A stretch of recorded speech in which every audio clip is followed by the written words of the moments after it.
Ah, yes. Good morning, Tanith. Ah, morning. Man, I am. Guess I was a bit more tired than I thought. So, how is everyone?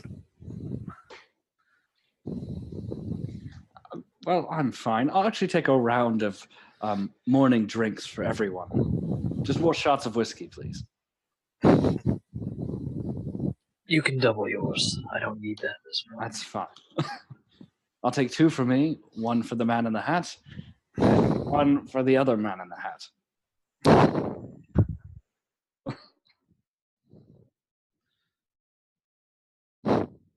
Thank you, Stefano. Of course.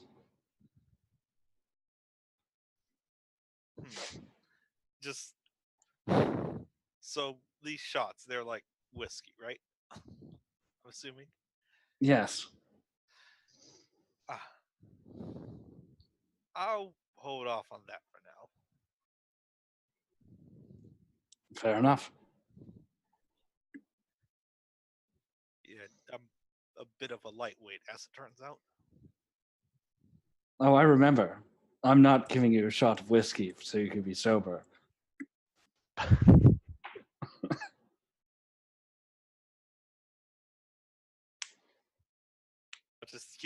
I'll just put the glass around the table. Just push it away a little bit. So, does anyone have any plans for today? Not particularly.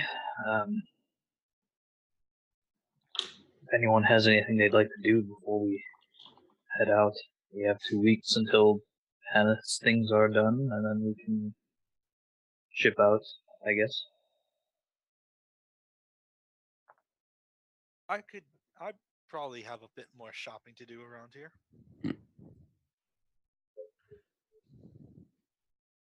And I have heard from a few of the townsfolk, at least rumors have it, something that might be worth investigating, possibly. So, townsfolk likes to exaggerate lots of things, but apparently they are talking about undead and monsters and zombie monsters attacking them. And these, to be specific, these are the folks that are living outside the walls, their farms. Now, I have suspicions that it's probably just some wolves and whatnot, but might be worth looking into. Maybe they can pay us some coin if we need it. But Why would you want to hunt wolves? I don't know that it is or isn't. All right. Just me? I All don't- right. I was making a joke, Malcolm, because you're... Yes. Let's see here. Yep, I'm very charismatic, so.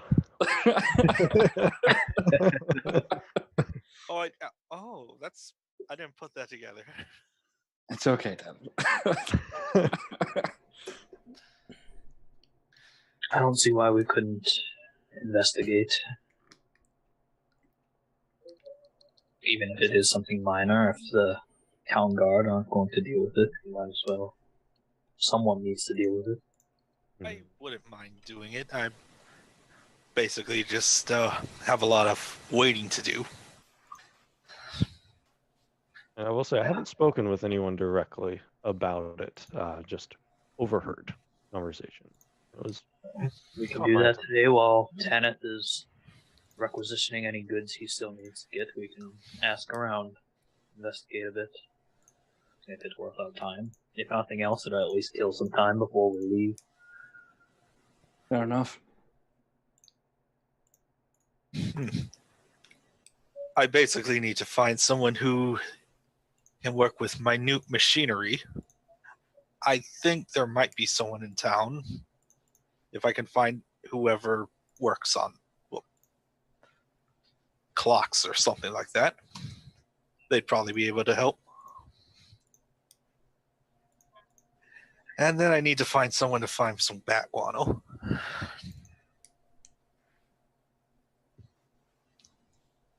Oh, That's All a right. very specific thing.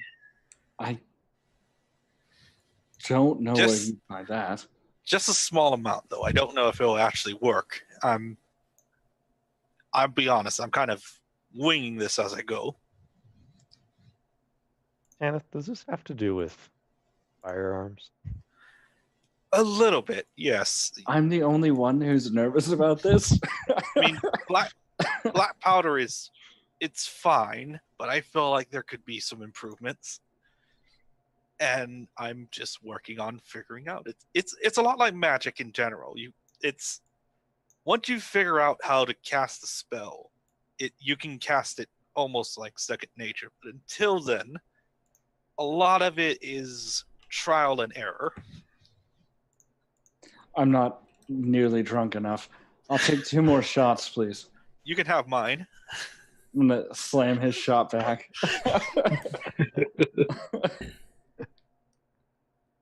Like I never figured out how to use firebolt properly until I got the exact right hand movement for it. Magic's finicky.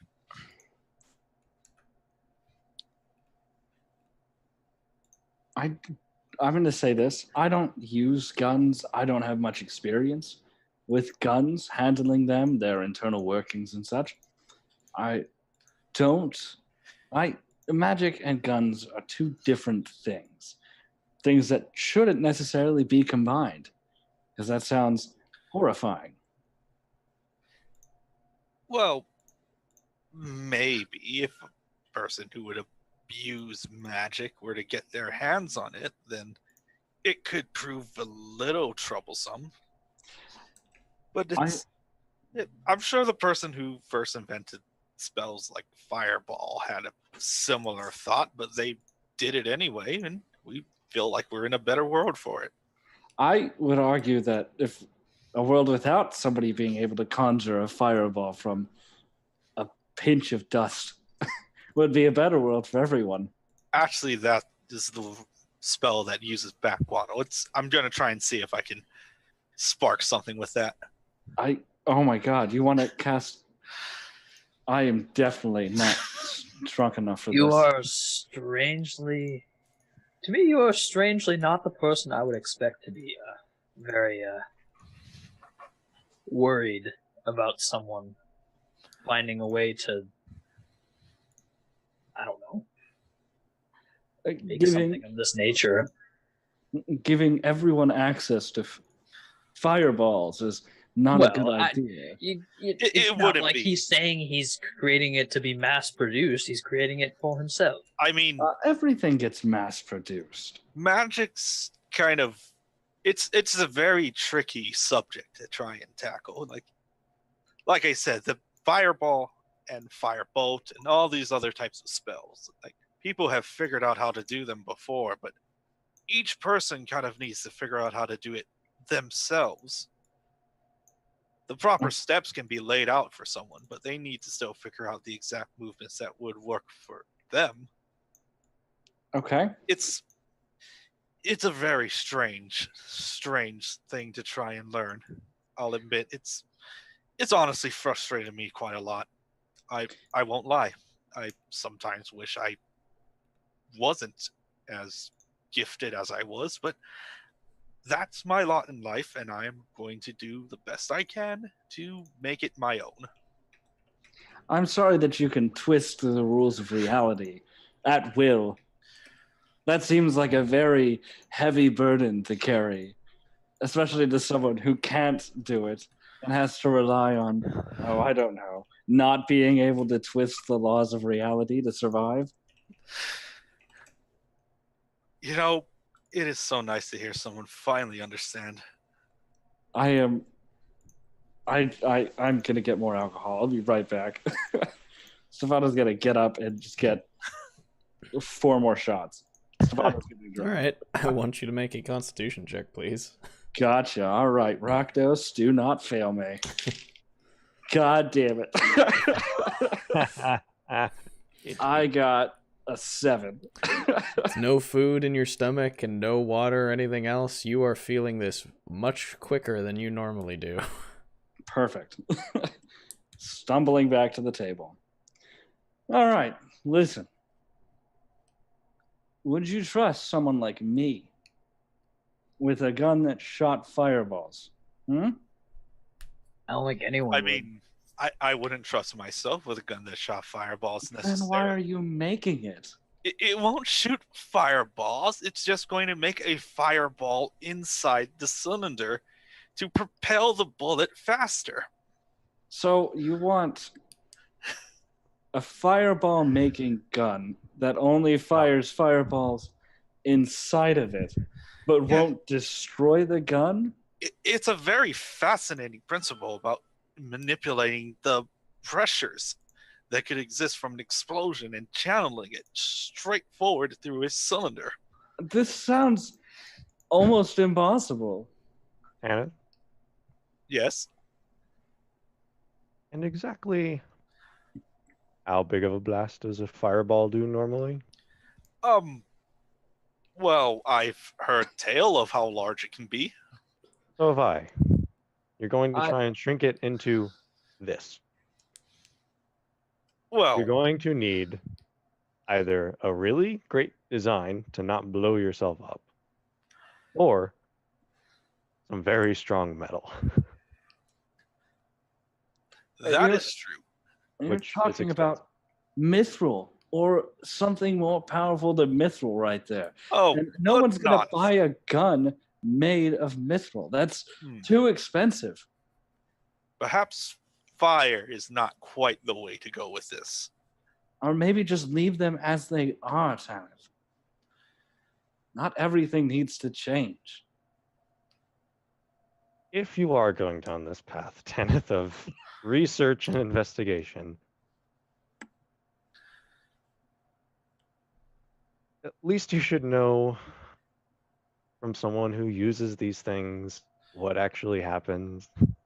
Oh, yeah, I wouldn't mind some input as well. The books have been quite helpful in learning and understanding the process, the chemical reactions. I'm trying to honestly, I'm just a little nervous about using gunpowder as a material component. That might actually end up being a bit more volatile. But you're not nervous Than a about fireball spell. causing a fireball spell. Thank you, Malcolm. I mean, bat guano on its own wouldn't be dangerous. It'd have to have a magic spark. As I click my To be fair, fingers, a gunpowder little bit of spark sends out. Something like this has to happen to it. To be fair, gunpowder. Malcolm holds up a little bit of gunpowder. Totally fine as well, unless around a spark or fire as well. Gunpowder is very true. already extremely explosive.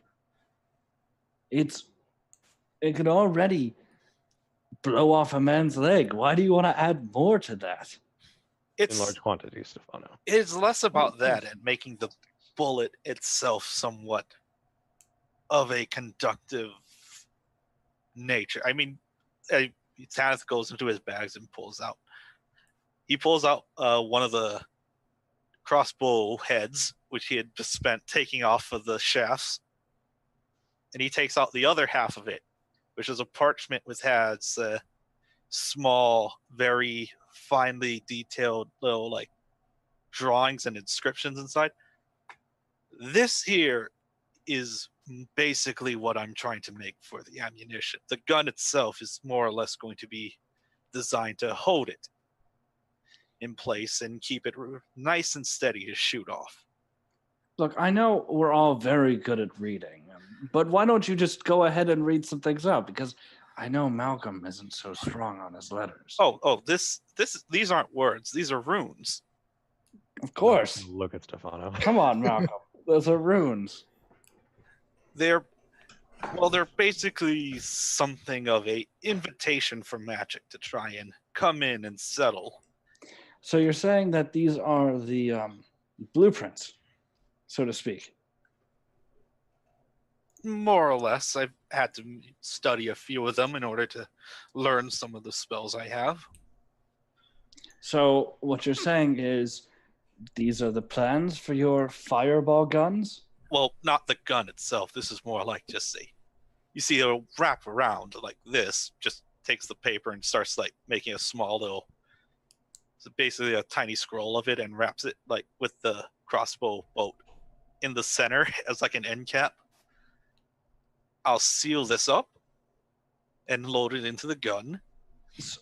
And from there, once I trigger it with some magic, hopefully the resulting blast will enchant the bullet to shoot forward. Tanith, can someone give me some paper, please? I've handed him a piece of parchment from my Excellent. bag. Excellent. Now do that thing where you have like fire in your hand.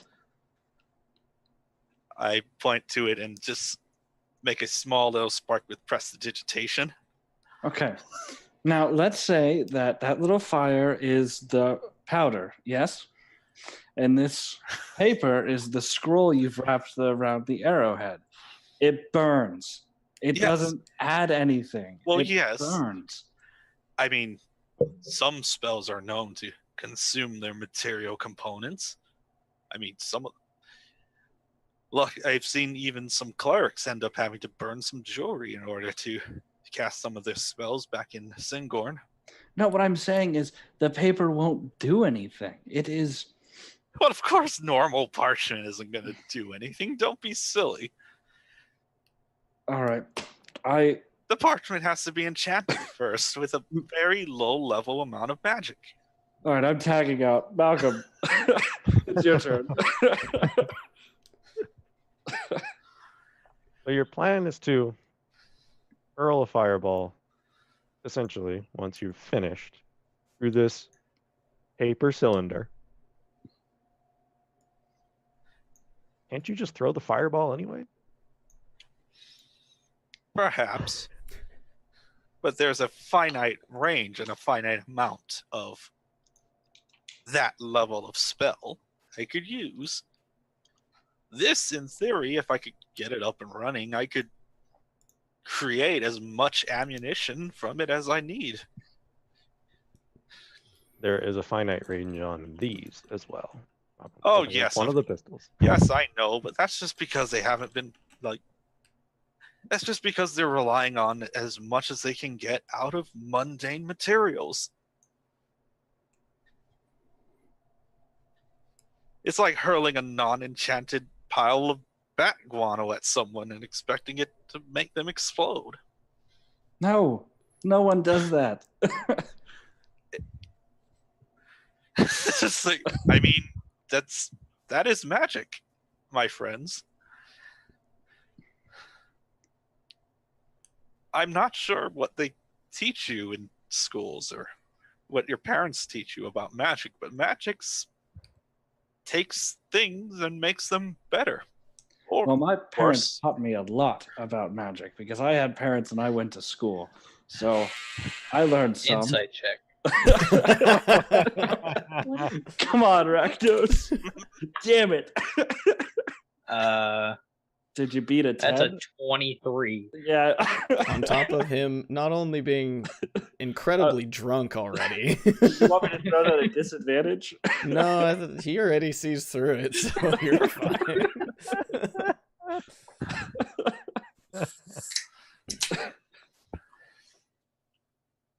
What was was that definitely a lie then? Oh, it was absolutely a lie. I didn't have parents, and I also didn't go to school. Nice. Soraya, good morning. Tell him he can't fire fireballs out of paper. I mean, how do you think spell scrolls exist? Sorry, he's trying to do what? We're trying to create talk. a fireball gun. Yes. Well, not necessarily a fireball gun. I mean, there are other types of magic that could be used as a propellant. You know, force magic is a viable angle. Lightning, thunder. But you went straight to fireball instead of firebolt. I need something that's powerful enough to, pack a kick when channeled with magic. Why don't you just hit somebody with a fireball, Tanny? That's what we are saying. I, for one, think I need to actually see whatever you're trying to do first. Whatever, I have no idea what you're attempting here. Stop I have no encouraging knowledge.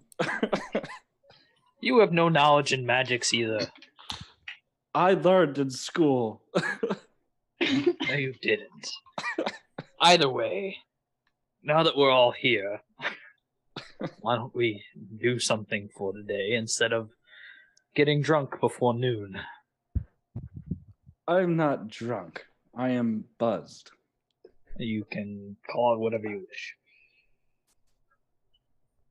Soraya, morning drink? 2 more shots. No.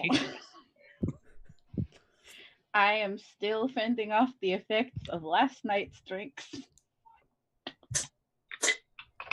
Yeah, no. I don't want to drink so early in the morning. I feel like that's only something that sad people do. Where did you hear that? I heard it was something cool people did.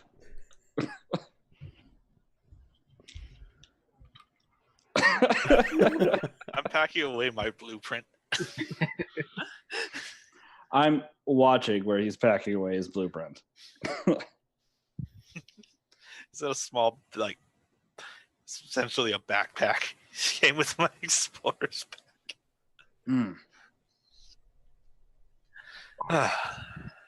Why don't we, if everybody's ready to do something today instead of drinking, Stefano, we finish your whatever goods you need to buy, Tanith, and we can go ask about these farmers. Of course. Alright, I'm going to get up and start going on. I'm going to make my way out into Whitestone and try and find a clockmaker. I'm gonna stick with Tanith. I can't let him wander around wanting to make a fireball gun. I think we're all sticking together right now. I think we all are going. Yeah. No one wants Tanith to make the fireball gun, except Tanith. I met a lovely dwarf while I was out one day, and he has graciously volunteered to help make the stock for this weapon. Doc is fine. It's just a piece of wood, Stefano. Fine. I still need to make a trigger mechanism, and then after that we'll be making the barrel. He's explaining all this to you as you're walking. Yeah. Yeah. It's going to be a little tricky, I'll admit. I have an idea for a bit of a lever type thing on the top here. You'd pull back to open up the chamber. It'd take a little bit to reload, but it would make it a lot easier. So, you want to fire a fireball? Sorry, I'm drunk for some reason. It's not a fireball. It's just a small projectile being propelled by something similar to a fireball. Okay. By a large explosion. So it's an arrowhead being propelled by a fireball, and then you reload a fireball. Wouldn't a fireball do more damage? Oh, I couldn't cast a fireball right now. It'd take many, many, many more attempts at learning that spell. It took me days to learn how to do this. I put my fingers and my thumbs together in a triangle shape. Now, if I were concentrating with magic, this would have created a jet of fire. But So I'm not. So it's just a hand gesture. it took you days to learn how to do this? Well, more or less figuring out that that's the exact motion needed to channel the energy in the correct way. Max looks very finicky. I- It's a lot of, despite all the attempts at making it a bit of a concrete thing, a lot of it is very touch and go.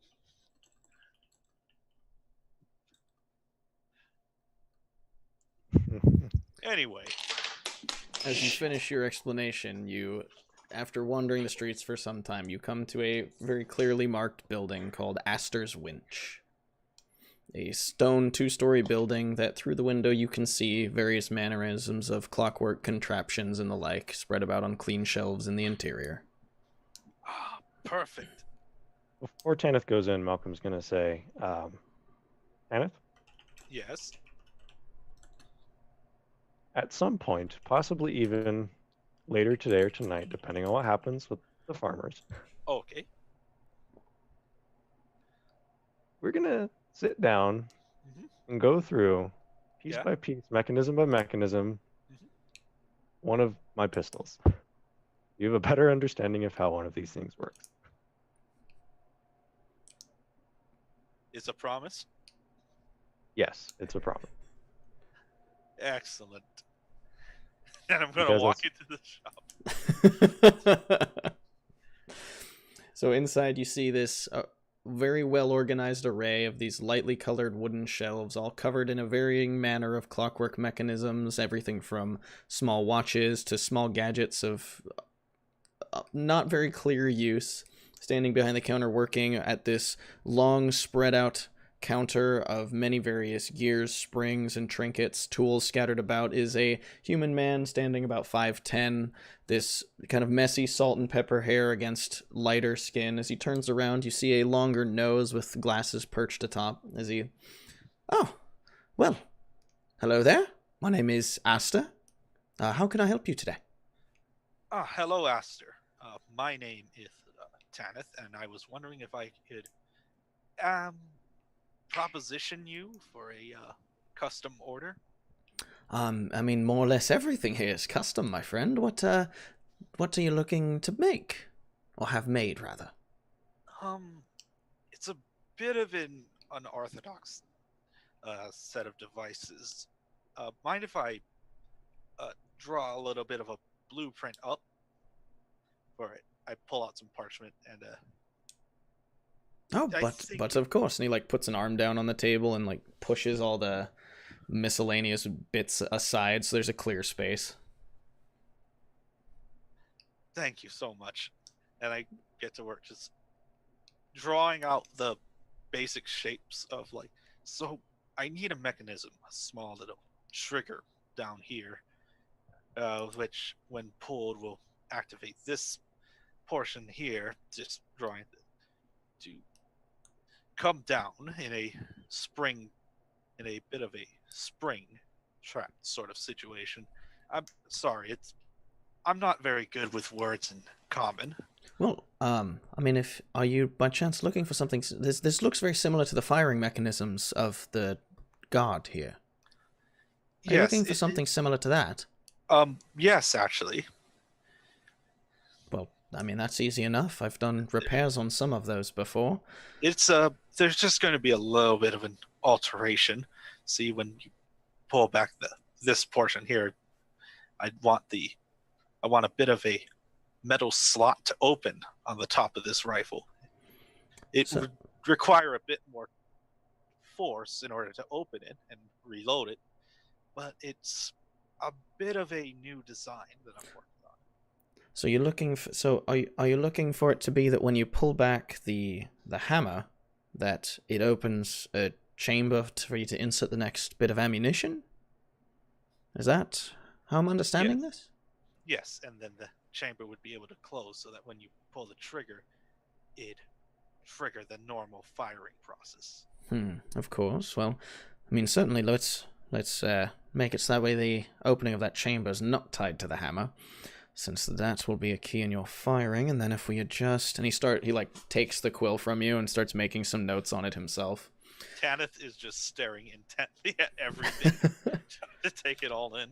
You see, I mean, he's mostly just making small adjustments to some of the notes you've made in just places where either it's guaranteed to make the chamber be sealed when you are pulling the trigger, making it easier for certain things to happen, making different mechanism adjustments, and just to make the whole system flow a little more smoothly.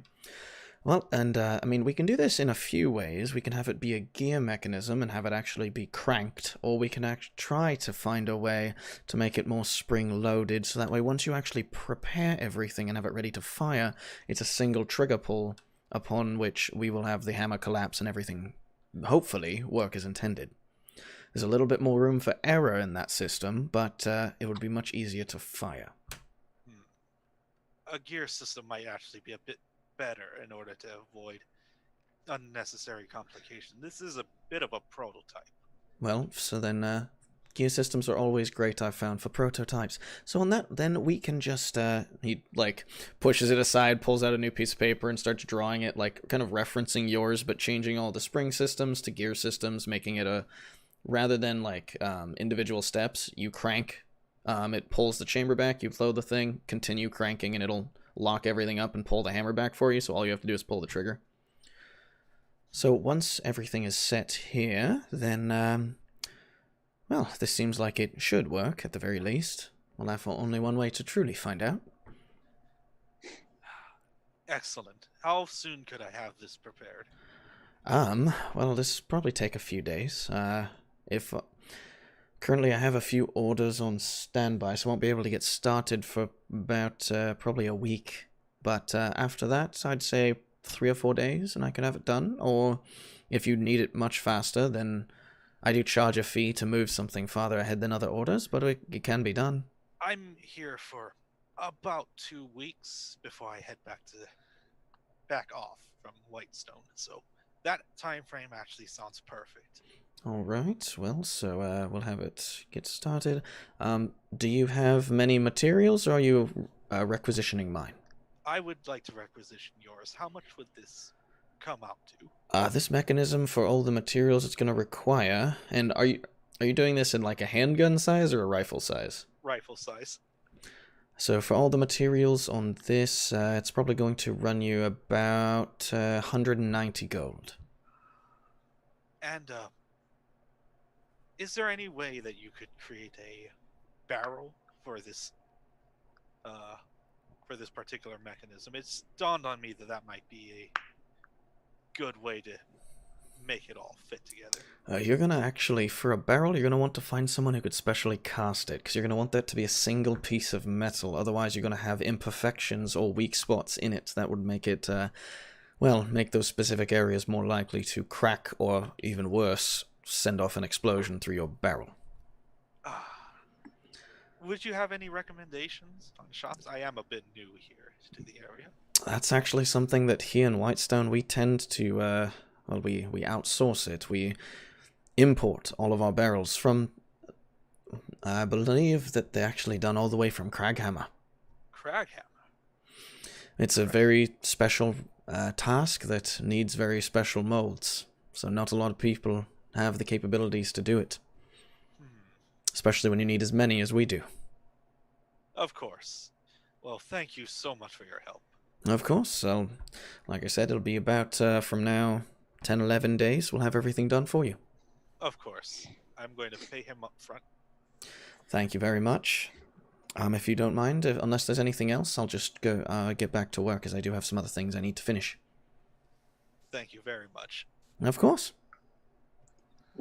While they were deep in discussion about this death trap that they're both planning on building together, I would like to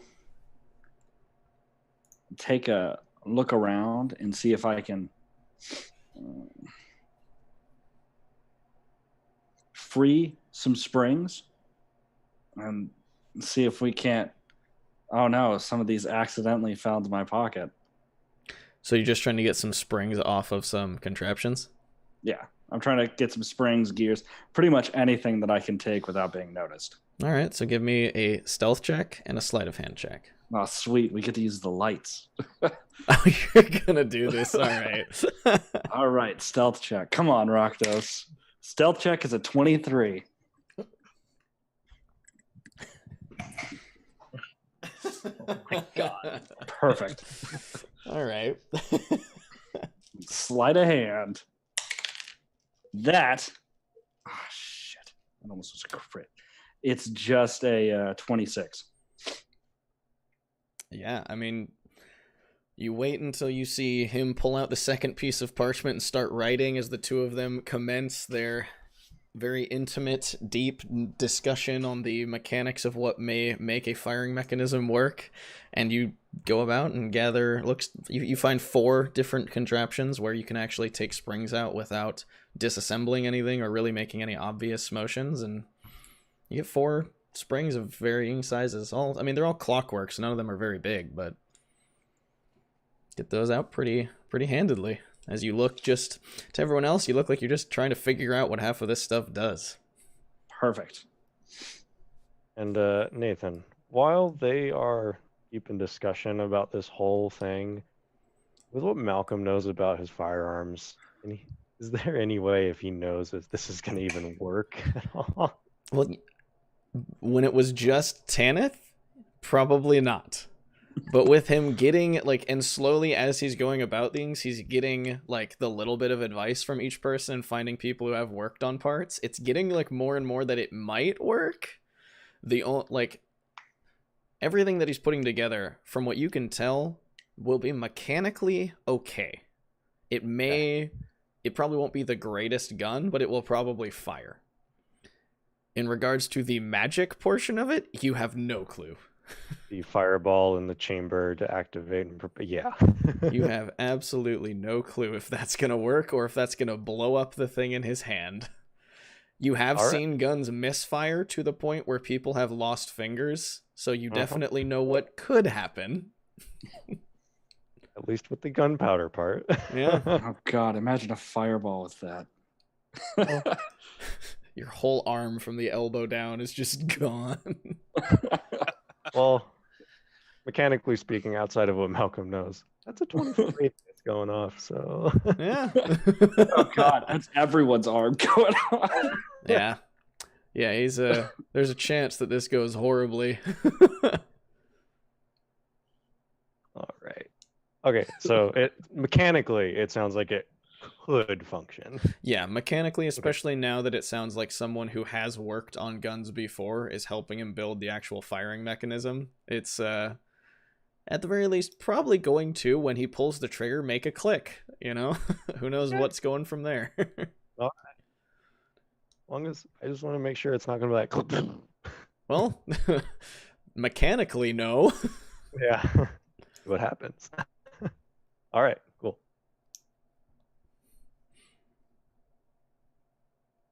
Yeah, so, 20 minutes pass of the two of them scribbling and talking before Tanith turns around after paying him.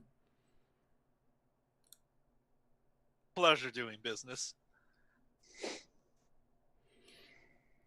I'm gonna walk out. Thank you. And I'm just going to walk out, too. Yeah, with his, facing the counter behind him, just, have a nice day, as he keeps working on the things that he immediately returned to. Oh, hey, Malcolm. I wanted to ask you something real quick. Yes, Stefano? I've never actually held gunpowder before. Could I buy a little bit off of you? I can trade you this residium. I don't see what you all have of this residium. I don't know, maybe you could use it. You just want a little gunpowder? Just a little bit of gunpowder.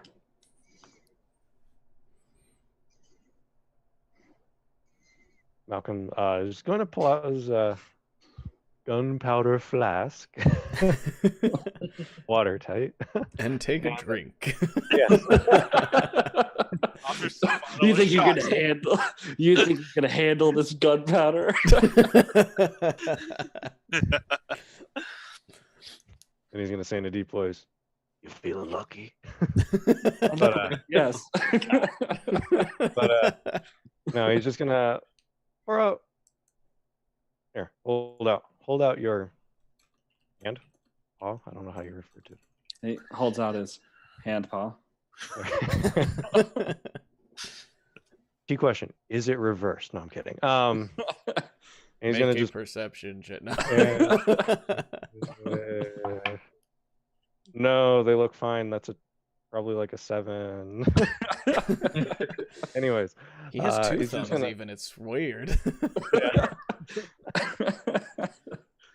and he's just gonna, or not a lot, just a little bit of like a pinch of, well, a little bit more than a pinch of gunpowder for Stefano. This should be perfect. I'm gonna give him like an equal amount of my residium. I don't know what I'm gonna use this for, but I don't know what I'm gonna use it for. I just have it in my inventory. And I'm gonna carefully wrap it up, and I'm gonna put it in my ornate box. All right. Yep. And literally the amount I gave him would at most maybe burn him a little bit if it lit on fire. Right. Oh, don't worry. I have plans. It's the like you could fill like a 22 round with this maybe. Maybe. It's not much at all. I have plans. I think this is more than enough. Don't need a lot of gunpowder to do some stuff, so we'll see. I I have no idea what you're planning, so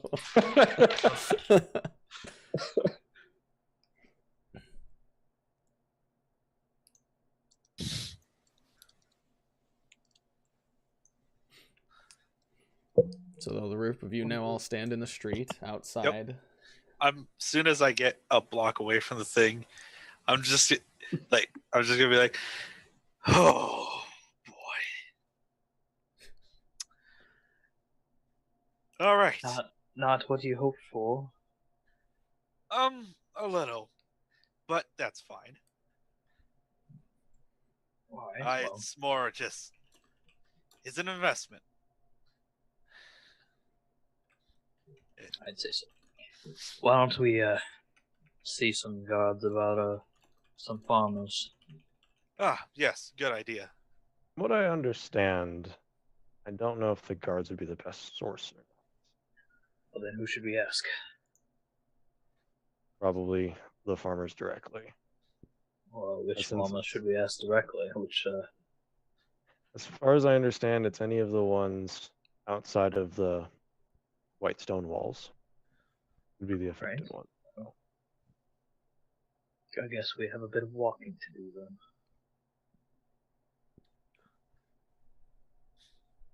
I guess I'll start leading on towards the exit we came through. All right. Oh, sorry, I forgot. I was a little drunk. I have some business. With the hooded boar. Fine. No, you guys can go ahead. I'll just meet up with you afterwards. Sure, whatever. All right. Where exactly? So that I know where to go. We don't know where we're going. We're not listening. We have no idea what we're asking. Fine. I'll just head to the farms then. Yes, I'm if you know where they are, hoping. then sure. I'm sure I'll find someone. Tanith, do you want to come with me to the hooded boar? So I don't get lost alone. Sure. Perfect. Sure, that sounds fine. I got some friends. I think you're gonna like them. Okay. There's something I wanted to talk to you about anyway. Oh God. Suddenly, Stefano's mind changes. Actually. All right, so the three of you heading towards the main gates where you came in. Stefano and Tanith, you head over towards the hooded boar, which it is in the same direction. So the group of you all walk together for a few blocks before you split off and head on into, which, as you know, it's probably getting close to noon now. Business in there has picked up a little bit. There's a couple humans, a dwarf sitting at the tables having a drink or just eating their meal quietly. One of them seems to be hard at work with a stack of parchment in front of him, but the place in general is a lot quieter than it gets in the evenings. Did we pass through the town square to get here? Out of curiosity? You would not have unless you wanted to specifically. Oh, no. If we did, I would have just bought an apple, which I'm sure I could do from any of Yeah, you could easily enough have bought an apple as you're walking. Yep. Just eating an apple as we get into the hooded boar. Tane nods at you as you come in. Yep. I love this city. Yes, it's a great city. Now, I'm going to see if I can find a certain someone to meet with you. Okay. He stays in one of the rooms here, and he's not here a lot of the time. Back in 2 shakes. Just don't. How wealthy does he look? Like still in just normal plain clothes. Okay. He looks less wealthy than he does in his colored clothes by far. Okay, that's good. How can I throw a perception to see how many eyes are on him right now? Yeah. God damn it. That's a 4. Your eyes are on him right now. Oh, you should be good. Just Other than that, I mean, it is quieter in here at the moment. So he's, compared to how it gets in the evening, he's he's a lot less likely to get like pickpocketed or the like without his knowledge. Okay. Don't act wealthy, and I'll be right back. Sure. And I'm gonna head downstairs. All right. Tanith, you just gonna take a seat or? Takes a seat, just starts drumming his fingers on the table slightly. Tane kind of cocks an eyebrow at you and you want a drink or something? Yeah. Do you have any water? I could actually use a nice glass of water. I can get you some water. Yeah. Just hands you a glass. Thank you. Absolutely. Yeah. Gives you a little bit of a strange glance, but goes back to cleaning everything. Apple. Yeah, just an apple and a glass of water in a tavern. And as you head downstairs, the down in the Thieves Guild activity is picking up. There's probably 12 or 13 people down here, kind of scattered about. You see a couple people discussing around certain parchments. You see Lyra sitting, talking to one other man. He looks to be a halfling, slicked back black hair, bit of wrinkles around the eyes and around the corners of the mouth. Little bit of age to him, but he still seems pretty spry. And they're kind of, it looks to be a little heated as they point at some a few parchments that they have spread out, keep passing a few back and forth. Okay. Do I recognize this guy? Just give me a general intelligence check. God damn it. Oh, that was a good one. That's going to be a 17. 17. All right. So, well, while you didn't have any interactions with him specifically, but you do recognize him from when you used to be here more regularly. His name is Valnan, and he is a, for lack of a better term, he's a double agent for the Thieves Guild who spends most of his time among merchants. Okay, cool. Well, there's got to be a alchemist or something that makes poisons and stuff, right? Yeah. The Thieves Guild definitely has those connections.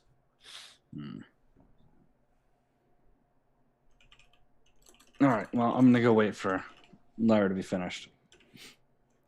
All right. Yeah, I mean, she kind of notices you as you approach, but doesn't break off their conversation. And you hear a little bit of Lyra raising her voice and getting a little heated as he does the same, as they're discussing numbers, people who it seems are not as willing to cooperate or agree to deals that they are presenting. Lyra kind of asserting that they need to happen. And right. That if he can't make them agree to it, then she will find someone who will.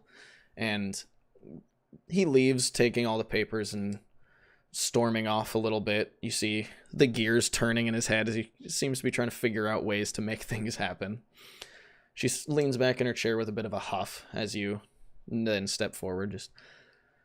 Well, it's already a good start to the morning, isn't it? I've several whiskeys in, so yes. I can, to be frank, I can smell it. I've got weird situations all around. Anyway, I need to call upon a alchemist. For what purpose? Are you just looking for potions, or? I need something that's slightly more powerful than black powder, but not very much. I need something more potent than black powder, like gunpowder. So you're looking for explosives? Yes. Hmm. I don't know. I feel like an alchemist might have something. Oh, they certainly will. I'm also just interested in less of the how and more of the why. I've decided I'm going to get into bomb making. Nothing sends a message better than a city block gone.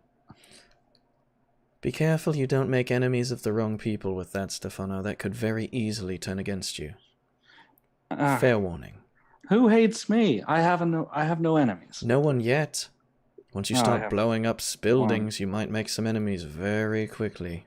Look, I've only made an enemy if they find out it's me. Once you start doing something that's so public and so destructive, you'll find forces much more powerful than you trying to hunt you down. Oh, don't worry, I'm not going to go blowing up city blocks without at least some way to cover my tracks. I'm just giving you the warning. Mainly because if you blow up the wrong thing, I'll be coming after you myself. Look, I'm not going to blow anything up without specific permission. You better make sure of that, especially if I'm the one supplying you with the bomb maker. Of course, of course.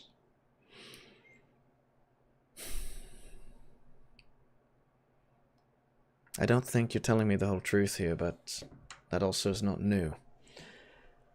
Alright, I'll send you to him. Let me see.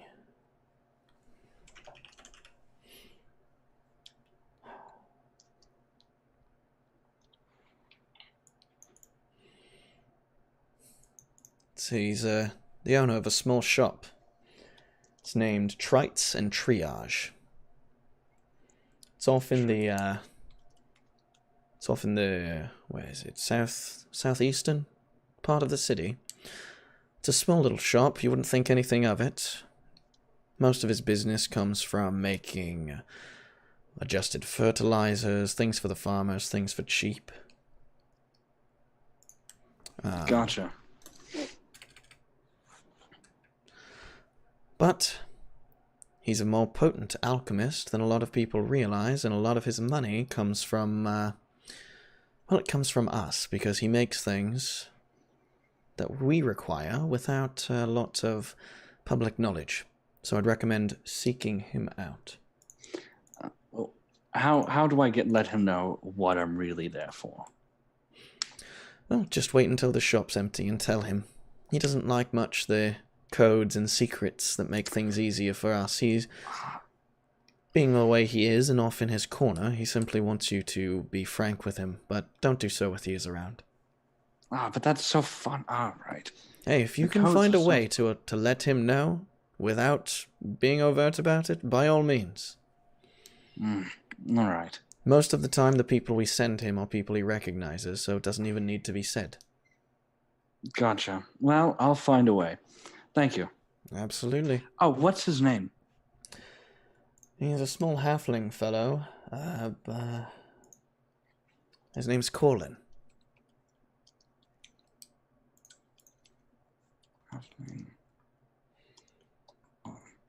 All right, perfect. Thank you. Absolutely. All right. Well, I can't really do much. I have somebody who's determined on tailing me. I don't know why he isn't tailing me today, but he's determined on making me a good person, or at least stopping me from doing whatever it is he thinks I do. So I have to lie a little bit low right now. Yeah, fair enough. That's pretty common in our profession, isn't it? Right, just letting you know. All right. Well, I shall be back when I can. All right. Good luck. Have fun doing whatever it is you plan, and make sure you don't do something too stupid. Oh, come on, it's explosives. Everything about it is fun. And with everything that- about it is stupid. And I'm gonna leave. I'm gonna walk up to Tanith. Hey, Tanith. So I know where he is. I'm just a fun guy. Who is he? We'll talk about that on the way. Come with me. Okay. Gonna just start following him. Now, Tanith, I need you to promise to keep this secret. Okay. Just I'm gonna take him into an alleyway. Yeah, you pull him aside to where there's not a lot of prying eyes. No, when I say keep this a secret, I mean, what do you treasure most in the world? Being out here. May the gods swear on your freedom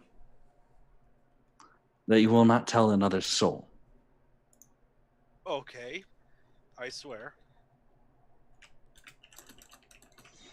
Okay. I have a contact who might be able to help you with your plans that won't involve you firing a fireball 5 feet, less than 5 feet from your own face. Really? Yes. You are going to need to just agree to everything that I say. Yes? Well, what are you going to? I'm not going to make you agree to do anything bad. I just need you to. This guy is paranoid. So I just need you to go with the flow. Okay. I'll do my best. Perfect. And then I'm going to lead him to traits and triage, and we can wait until the next cut to continue on. Yeah, we're gonna jump on to the outer walls as Soraya, Malcolm, and Edwin cross out into the cold but clear morning as you see out into the couple of scattered farms that are stretching out into the area. A couple of them mostly, it looks to be some form of grains. The other is a livestock farm with a large portion of fields that you see dedicated to, it looks to be herds of cow and sheep. All of them, several large buildings with smaller buildings kind of scattered about. And when I overheard all of them talking in the tavern, did they mention at all was it specific farms? Like was it like crop farms or was it livestock farms or? You definitely heard specific mentions of livestock for sure. Okay.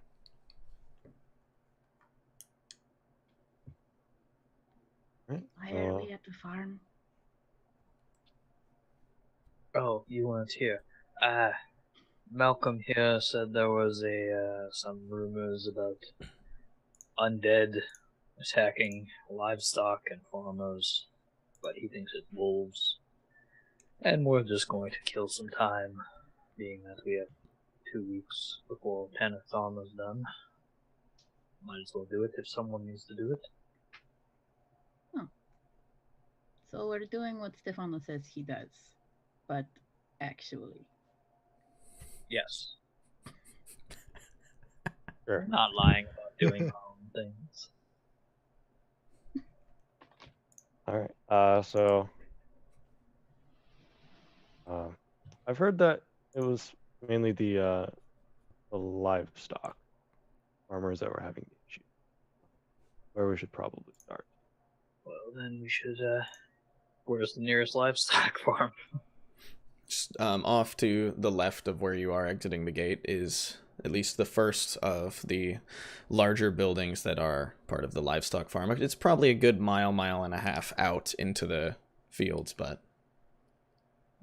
Well, that seems like a good spot to check for first. I don't see where else we could really go, so...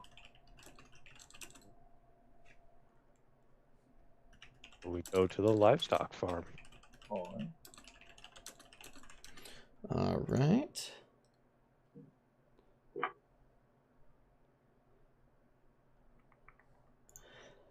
So yeah, I mean, as you guys are approaching, you walk through what's several just large pastures that are filled with cattle in some, and in others there are it's mostly just cattle and sheep. You do see one that is the kind of largest just open field where you do see it looks to be about 40 or 50 horses spread about through this several mile long area, just running about or eating or resting. As you get closer to the actual farmhouse itself, you start to see the first signs of people. You see men loading up carts full of different forms of feed or different tools. You see several of them already out and about doing work in the fields. An older gentleman in a just large brimmed hat with a bit of a beard who sits on the actual outer porch, kind of is pointing, and it looks to be the person giving orders to everybody as they all start to head out for their day. I will, if he's in the middle of talking to people, I'll wait until there's a break, and then I will approach him. All right, yeah.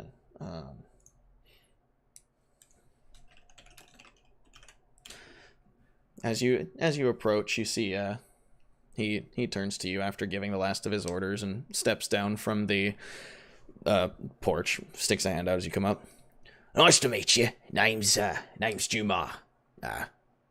Sorry, don't get a lot of visitors out here. What, you looking for work? Not a problem. I'm gonna shake his hand back. Name's Malcolm. You could say we're looking for work, but what we're really interested in is we heard when we were in the tavern the other day, we overheard some conversation about there being some attacks or strange attacks on people's livestock, and so we're just trying to see if we could help, maybe get to the bottom of it, figure out what it is. Well, that'd certainly be nice. So, did you just come here of your own accord, or were you sent here by the Dovatants? Own accord, actually. Well, makes things a little easier in some ways, I guess. Also, some ways not. Yeah, come on inside. Let's talk a little bit. We'll figure out what all we can do here for you. All right. Follow him inside. Yeah, he leads you in past, you see the first just open, it looks to be some kind of just initial storage. It's a pretty large room. It has all the different tools and everything inside of it. And as he leads you through that into a second door, there's a bit of a office space. It's just got a desk perched up against the wall. Very simple, different boxes and things full of parchments, notes. He kind of pushes some things aside on the desk, and he pulls some stools out from a different room and sets them down. They're just simple wooden stools as he pulls 3 for the group of you and sits on the other side of the desk behind his own. Just, well, I guess where should I start on this? Are you just looking to help out, or what? I guess what's your goal here? I mean, of course, to help out, but we would, if possible, be searching for some reimbursement for time spent. And that's where this gets a little tricky. See, I don't actually own the farm. I just run it. So I'll have to talk to my superiors and see if they're willing to pay.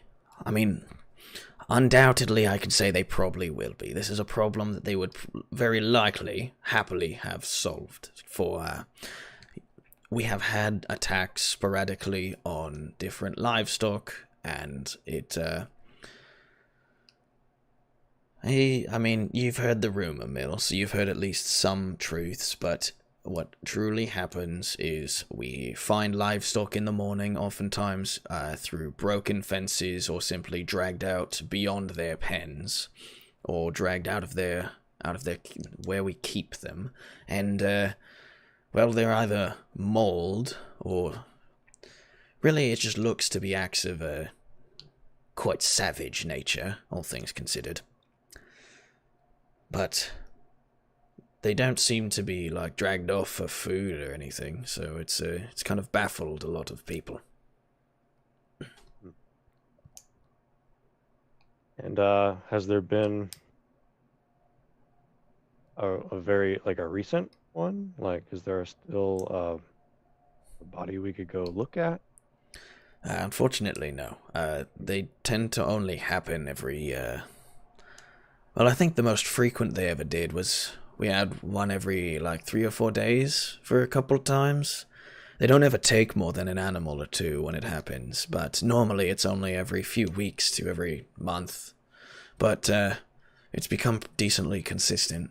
It's at the very least something that happens once a month, if not more. But beyond that, the interval is shaky. And there's nothing consistent about it. Like, I'm guessing it happens at night, obviously. But like almost 100% of the time, it happens at night. All right. When was the last attack that happened? Let's see. The last one was in the cattle pastures. We found two of them pulled beyond the fence through broken boards, and they were both had their throats bit out, and the insides mauled. It was a clean kill, but beyond that, they got well, what was left of them was anything but clean.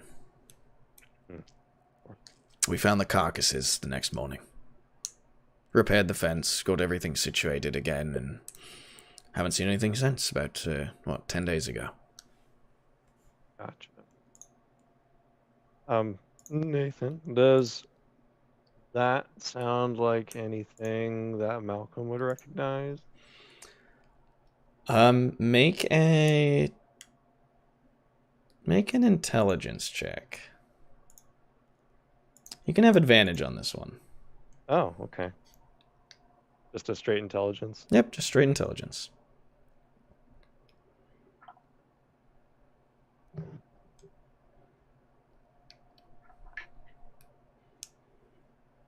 Oh, we'll go with that one. How about a 19? 19. So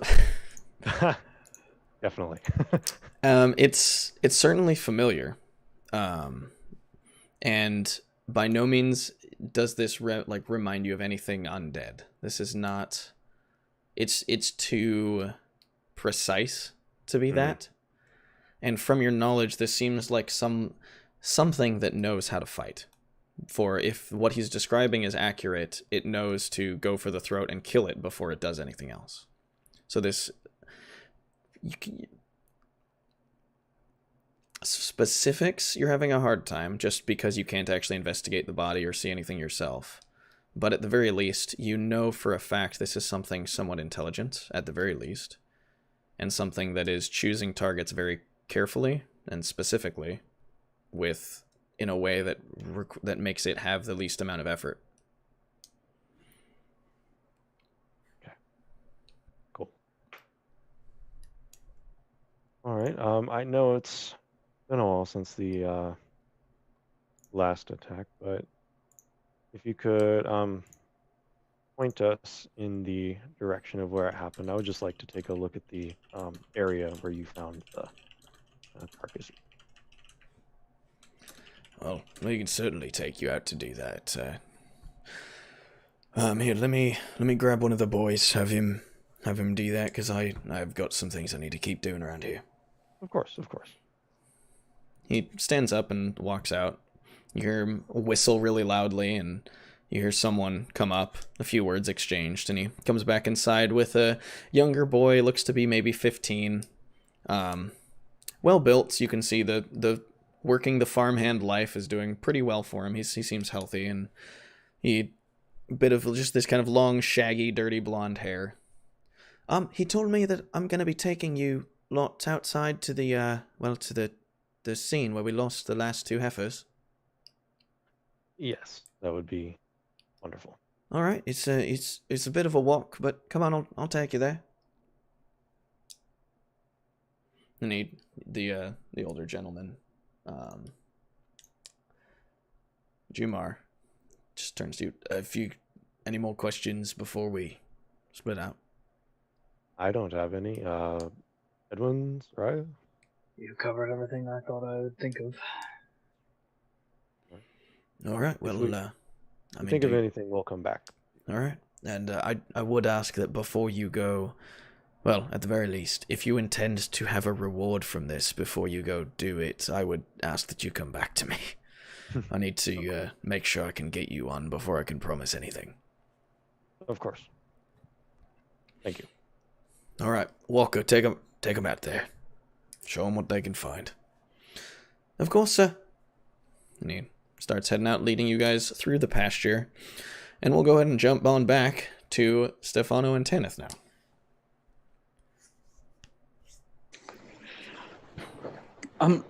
Tanith, I believe you had something to ask me. Yes. I know that you have a bit of connections with the business that's not quite on the up and up. Do you know anyone in Craghammer? Do I know anyone in Craghammer? Or rather, do you know anyone who can do the things that you do who would know people in Craghammer? You specifically, I can't recall you ever having been to Craghammer for anything more than a very small time. So Okay. I would say no, you do not have knowledge of people in Craghammer. I mean, through your connections, you would undoubtedly know someone who knows someone who knows someone in Craghammer, but Gotcha. directly no. Well, as a rat catcher, we are a pretty united group, but I can't say that I personally know anyone in Craghammer, but I'll see if there's any rat catchers in Craghammer. Darn. The barrels that the Whitestone Guards use apparently are imported from Craghammer. Well, And since they don't sell them here in Whitestone, I was kind of hoping that someone you know might be selling them. I can always ask around. I'm making no promises, though. Of course. Here. It is a small shop. I think I passed by this place. Yeah, you see just this small ramshackle wooden shop that it stands on its own. It's well built, but old and maybe not very well maintained. Windows are a bit dusty. The door kind of sits a little off hinge, but all in all, it's a fine shop, but somewhere that you could very easily pass by.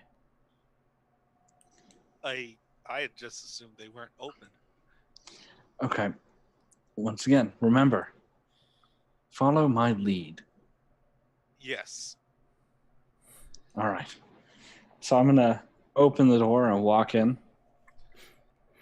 You walk inside you see a small scattering of shelves, most of which are full, mostly, different varying forms of fertilizers or bottles of, it looks to be just enhancers for farming or for just daily life, small remedies, things that most people could afford, nothing very intricate or all that impressive. There doesn't seem to be anybody in here at the moment. The counter is empty. No real light from inside, just the light that kind of pours through the dusty window. I'm going to do shave and a haircut on the counter. All right, you hear from it. It sounds like from below the floor. You hear this, just like, hold on. I hold my hand over the counter and look to Stefano. Like, should I? No. I keep my arms crossed. You see a trapdoor from behind the counter like swings open, and this halfling man with a balding pate and kind of long wispy hair around the back of his head, and these eyebrows that are a little bit uneven with longer hair that kind of falls on their own sides, and his jaw like kind of hangs open a little bit, glasses with two different sized Perfect. yeah, as he just climbs up and looks at the two of you. All right. You got me. What do you want? I've got a big problem, and I'm looking for a way to eliminate it. I mean, okay. But what do you want? Bomb, like something more powerful than the regular gunpowder. To Okay. be honest. How big? How big you want it? I'm gonna look over at Tanith. Very big. Are we, like, how many buildings need to blow up? I'm just gonna glance at Stefano real fast. Okay, right. He's not talking about blowing up buildings. He's talking about getting rid of a person, maybe 2 or 3 people. We needed to be a very concentrated explosion, like. I smell it. Very focused. Well, that's going to be a little bit of trouble, you see, because normally when we build bombs, they look to be big and boom, but this is, I'm not sure I can do concentrated. Well, It's going to be a task. We can try. Look, I heard you were the best bomb maker in town, but I'm the only bomb maker in town. Of course I'm the best. All right. So. Well, let's see. You want something bigger than black powder, but not black powder. Right. We're hoping. We're not hoping to get like a solid bomb. We were hoping it'd be something a little bit more powdery. But if it has to be a bomb, then that's fine, isn't it? I just nod my head. Well, it's maybe if we combine the black powder with a little, and he kind of starts just trailing off. Just maybe if we combine the black powder, and if we should and maybe if we put it together, then we can, and if we should combine them, maybe it might work. Maybe. Right. It'll probably still be a powder, but it might work. Okay. When do you need it? Well, preferably as soon as possible. And how much you need? If it's a powder. How much do you think? 3 George. pounds. 3 pounds? 3 pounds. That's. I thought you said you didn't want a big bomb. Well, George changes his mind a lot. The big man. Okay. All right. So Well, if we're building 3 pounds of powder. Well, actually, we're looking for more about 4. Let's see if we're going to combine it. 4? Yeah, 3 for him, 1 for me. Your mind. He wants 3, I want 1. You're making this hard on me, you know that. Oh, look, we're willing to pay. I know you're willing to pay. I wouldn't do it if you were paid. But I see if we're making 4 pounds, but it eat about 200 grams, and if we're going to combine it, it's going to come together. So I'm going to need a little bit. I'm going to need to touch it out and see what you see. Okay.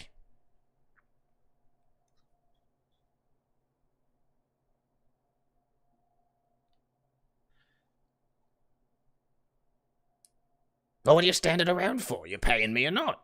Yeah, you didn't say how much. I didn't. No, you just kind of How mumbled much you want to yourself. pay? How much you think this is worth? How much is it worth to you? You don't answer the question with a question. Well, you can't ask me. I don't have much experience with bombs, then. Well, why the fuck they send you? They sent me because I have a problem that needs to be eliminated. I was told you're the best. All right. You You're don't going to like keep to beat throwing around that the in my bush. face. Fine. Absolutely. All right. How's about we do? Since you're doing £4, not 3, right? Yeah, £4. I don't have that wrong again. Alright, £4. If we're doing £4, then perhaps we'll do 40 gold. 10 a pound. Yeah, that sounds good. I'm gonna put 40 gold on the counter. Like, as your hand's coming back, just swipes it all. Alright, perfect. I'll get to work. Unless, Now I'll get to work. And he, like, almost jumps back down the door. Right, when can we expect it? Tomorrow, maybe. 2 days. All right, we'll check back tomorrow and then the day afterwards. Thanks. So I'm gonna leave. I follow. Alright, you guys head on out. What was that? Don't ask questions. Should have added that. Who? How? What? Sometimes there are big rats. I said 4. I said 3 pounds. Why did I say 3 pounds? Yeah, why did you say 3 pounds? That's a panicked. lot. Do you think you can hide 3 pounds from Edwin?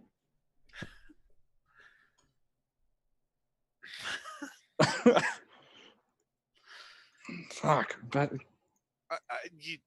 I didn't know how much would be a good amount, and I was looking at you, and you put me on the spot, and the halfling's so intimidating. he is a bit crazy. So, what do you think? Should we meet the group at the farms, or should we just, I don't know, wait back at the inn? We should probably meet up with them in case they found anything. Fair point. All right, now where are these fucking farms? I don't know if I know. I mean, you both saw them as you came in, so if they're the ones that are near the gate you came in, then they're close to you. You at least know where those are. Let's go to those. Yep. All right, you guys start making your way out as the rest of you have crossed through the pastures and are now being shown it's a simple wooden fence that stretches around all of their pens, but this one you can see has fresher wood built across on its supports. Looks like it was just recently repaired, recently replaced. And as Walker kind of just points to the fence as you approach. Yeah, right here. This is the one that we lost about 10 days ago. It was broken clean through the middle. We're very happy. I mean, I'm assuming it's because of whatever it was, but none of the other cattle ran out this way, so we only lost the 2, which was, I mean, I guess as nice as it could have been. But yeah, the bodies were just on the hill right there. And so just to get the picture in my head, Nathan, so we're still inside the farm fence or we're outside the farm fence? You are inside with the fence in front of you, and he's pointing at the just hill beyond where he's saying that's where the bodies were. All right. Forest is still, a few hundred feet beyond before that begins. They've cleared out a good area between where the farms end and the forest begins. Mm-hmm. And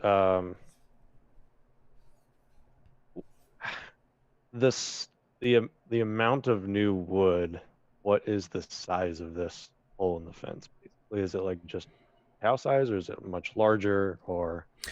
So I mean, just like the fence itself is the kind where they have the supports every probably 6-7 feet, and then stretching between them are just the 2 or 3 sometimes, just lengthwise boards or sticks or whatever. And both of the 2 are replaced and visibly newer. The supports do not look to be damaged beyond whatever happened, just that knocked the lengthwise beams. Gotcha. All right. Well, thank you very much for bringing us here. I think at least I know I will. I don't know about these two. We'll continue on past the fence to see if I can find anything. Sounds like the plan. Is there anything in the grass around where the fence was broken? Make an investigation check. Okay. Where the fuck is my character sheet? It's a good thing I downloaded this. Oh shit. Maybe not. I got an 8. Just over 10 days time with the weather and the other animals and the farmhands replacing this, all you can really see is tracks from that looks to be boot prints, as well as just marks of animals and the like. Nothing really unusual or distinct. I'm gonna follow them over the fence then. All right.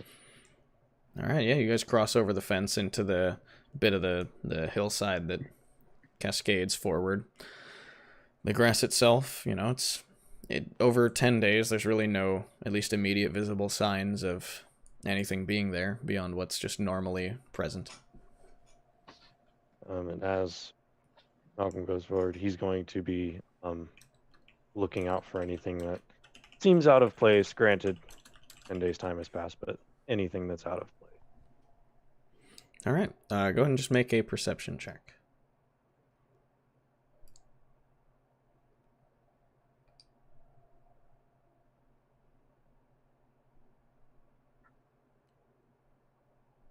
Ooh. 21. 21. So looking through, the closer you get to the fence, the less real changes there are in the terrain.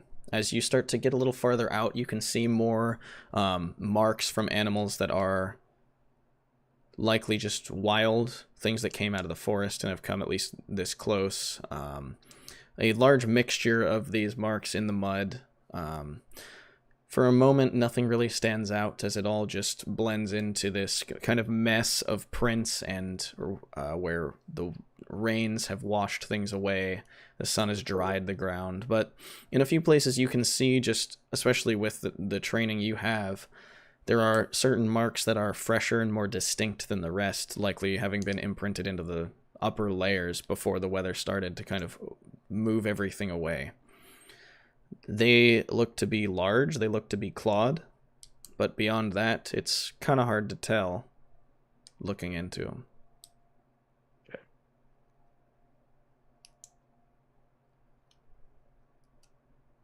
And would I have any just standing knowledge from my training about what is in these whitestone forests usually, or not?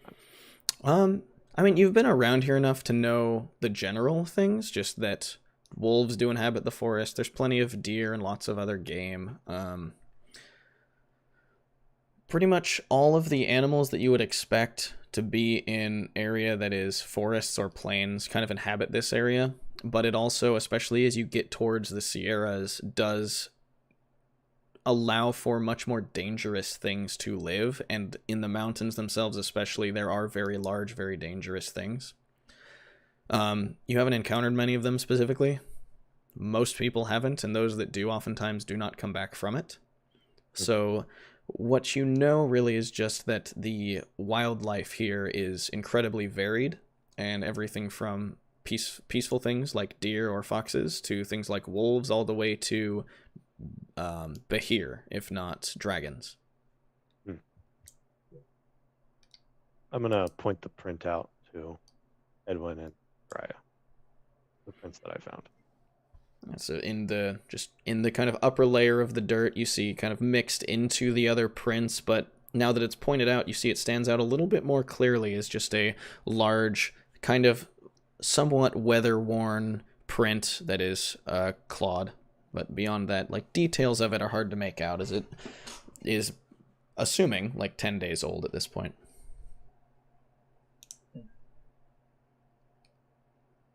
Well, I mean, it doesn't exactly point us in the right direction, other than we know that something's here. But we do know that it is something large, at least. Well, that seemed pretty obvious to me, with it being able to drag off 2 sets of cows. Well, I'm it gonna- could have been more than one, also. I'm gonna look at the print, and then I'm gonna look at Malcolm, and I'm gonna say, "Does your hand look like that when you get fuzzy?" Does it, Nathan? A little Is it bit. similar? A I little mean, bit. certainly a little bit. There are some similarities, definitely. But whatever this is bigger than you. Possibly. That's terrifying. I'm not sure. There's not much to go on at the moment with it being 10 days old. And Hmm. I wasn't able to tell of any like direction the large prints were going, or is it just all muddled in with everything? Make an investigation check. Ooh. Or sorry, do survival. And I'm guessing this is definitely not one of the major three that would apply to me. Not for you. Yep. Okay. I assist. Yeah, so you have advantage. Oh, sweet.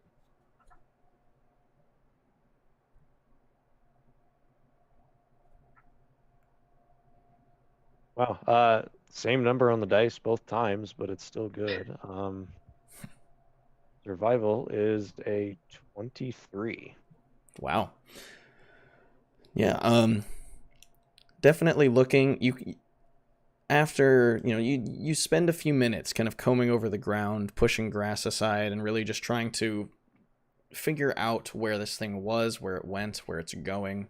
And you can start to kind of make out the bit of the path where it did come from the forest somewhat. It looks like it came from the forest more on the eastern side, and it came in this way, went into the fields, and where you can't really keep much of its tracks from there, as that ground is all just trodden by hooves. But in coming back out, it then returned the same direction. Looking, it is into the woods, but towards the Sierras. Okay. I'm guessing tracking that would have brought us to the forest or closer to it now. Following the tracks as far as you can, yes, it does. It would have led you towards the forest. Any markings on like nearby trees right at the forest edge? There are plenty of markings on these trees. Looking, you can see kind of scattered about, there are claw marks, things that tore into the trees at various points. They are not really unique to any specific tree. They're kind of just done about. You can see some even deeper into the forest from here. Okay.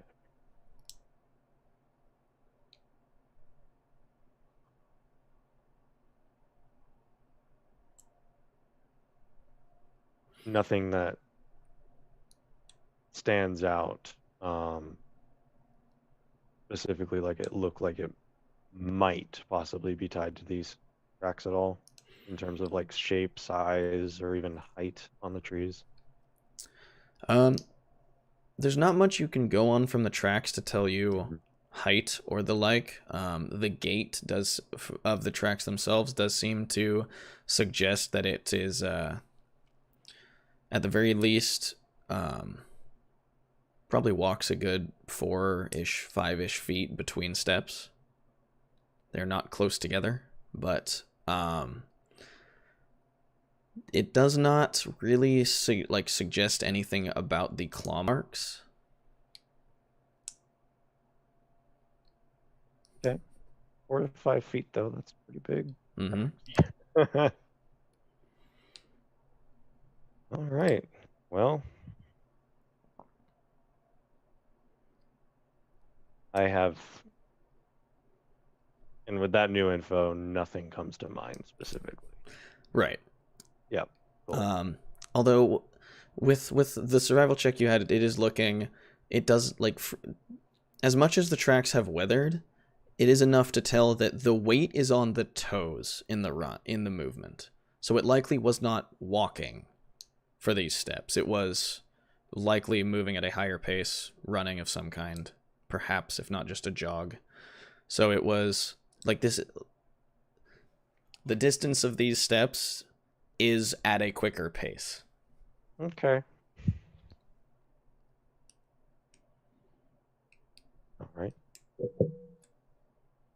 And outside of that, tracks are lost in the forest. Yes, it would be a difficult task to continue to track them.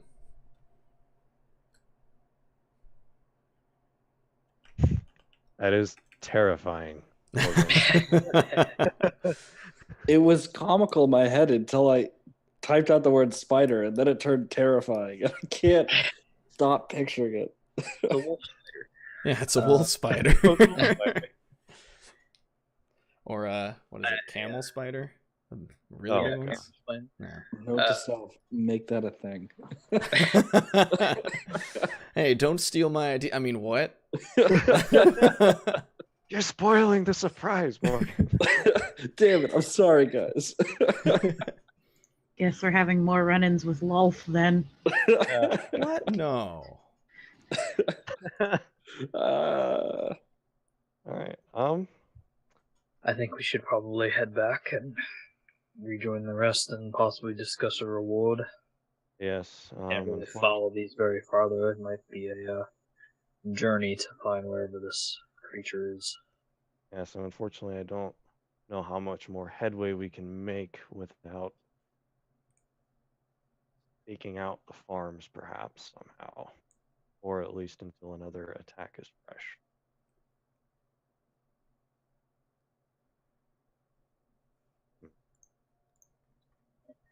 Could possibly bait. As much as I don't exactly like it, we could possibly bargain with them to possibly use one of their calves to stake it near the edge of the fence and stake it out. Possibly drive it there. We have plenty of time to do this, so Yes. Yes, we plenty do. of time to wait. All right. Well, let's go back and talk with the farmer again, Jamar, and perhaps we'll meet our fellow people along the way, unless they're not finished yet.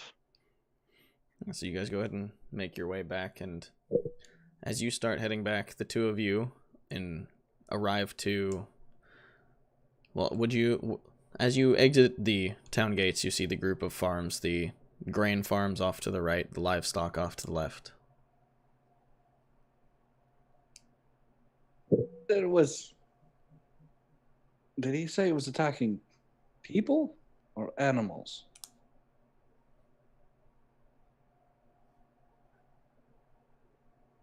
He said it was undead, right? Tanith? Yeah. He said it was attacking. He said it was undead, right?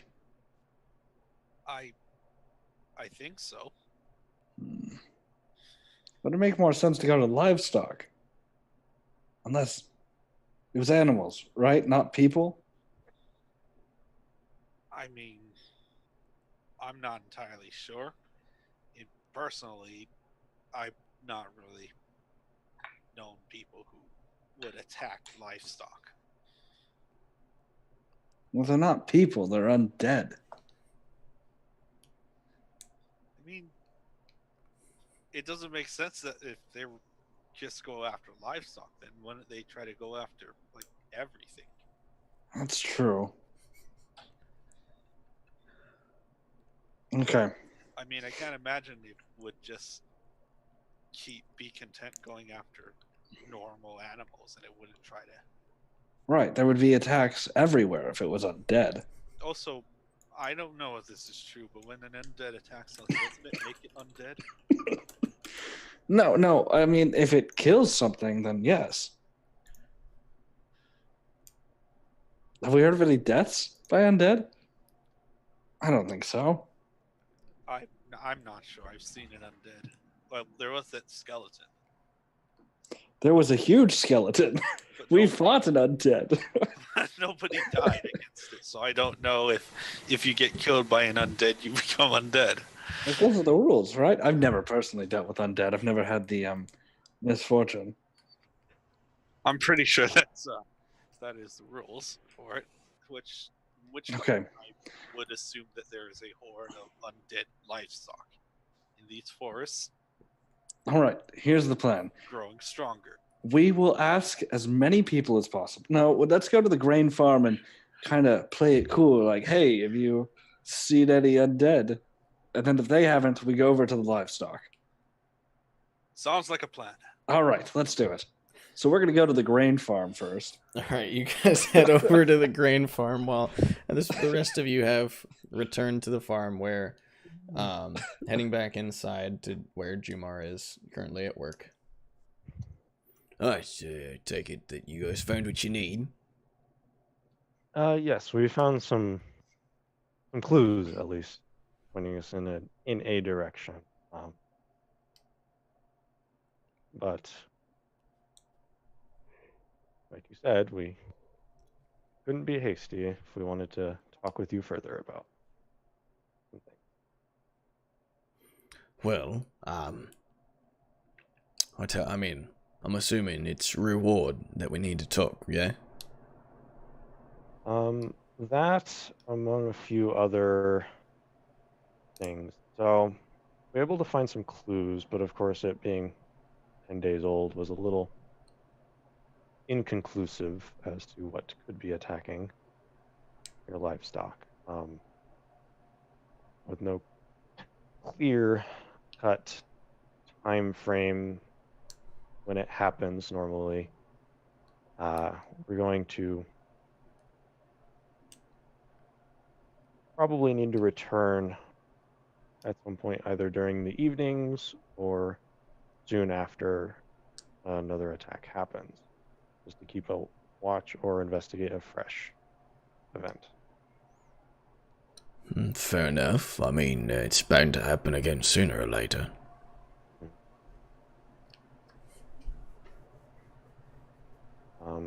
My companion here, Edwin, he did also throw out the recommendation if, of course, you'd probably have to talk with the farm's owner about this, perhaps compensating you for a calf, and basically setting a bait trap for it. See if we can lure it, tempt it. Well, I mean, all things considered, if it costs us one more to get it solved, I feel like Lady Davatante would probably be more than willing.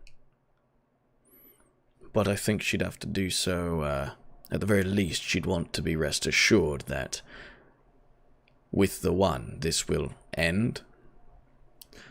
So, I guess let's figure out all the details now, so that way I can approach her with everything you will need to see this through. Very well.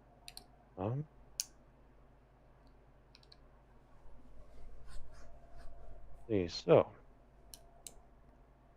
Edwin, what do you foresee us needing to cover?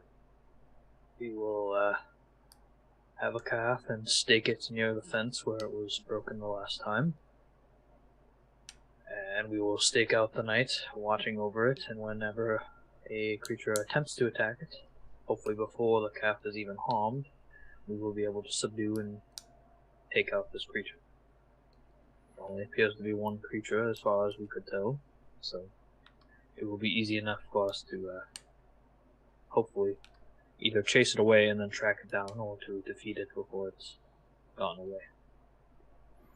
Alright, All we would need is I would assume your employer would want to take a bit of compensation out of the reward if this calf will be harmed. And that is just what we want to put forward in the first place, so that if it does happen, it can be dealt with the proper way.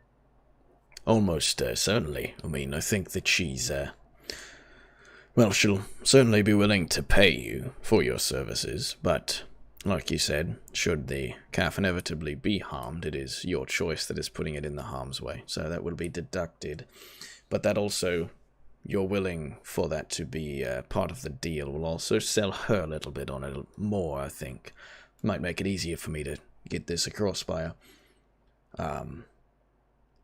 But I mean, your plan seems well enough. But if this is something that can deal with large animals like this, are you all well equipped to handle this? I think we're pretty much fine. Though we haven't known each other long enough, we've dealt with things much larger than this. And we do also have 2 other members who are currently not here at the moment. So we do have a larger group than what you see before you. All right, well, fair enough. So, I guess I will approach my employer tonight and see what she thinks. If you wish to go about this evening, or at least find out where you stand, then I'd say come back. I'll probably get to see her shortly after supper time. She oftentimes checks in on the farm in the evenings, so I'll get to speak with her then, and then we can possibly move forward with all the things you're doing. What time is it right now? Probably about 1 o'clock. Okay. Only just afternoon. So, if you wish, you can just come back later, or, I mean, if you don't have anything better to do, I could pay you the work for a day of farmhands work if you're interested in that. Could always use more hands around here. I'd rather keep my rest just in case, but we will see you tonight. Of course. The 2 of you, as you head over to the granary, you see just a bunch of farmhands out at work. The farmhouse off another mile down the road. There's plenty of people about in the fields or taking carts around, just going about the day's work. All right, Tanith, same thing. You just back me up, yeah? Okay. All right, perfect. So I'm gonna walk up to one of the farmhands. Hey. He stops, just working the ground like he's doing, turns to you. Sorry, what you need? I heard there was some people going missing, right? Kind of like looks around, and you see for a moment he kind of counts the people in the field. I mean, not today. Oh, so not today. I understand. All right. But they have some people don't show up, right? Well, I mean, occasionally people don't show up, yeah? I'm gonna look at Tanith and nod like, yes, this is right. So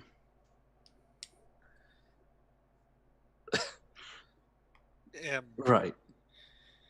What's that? Is there anyone who hasn't showed up for a while? No, not really. Not unless they leave. Most of the time it's just because people are drunk or something, so they don't come to work.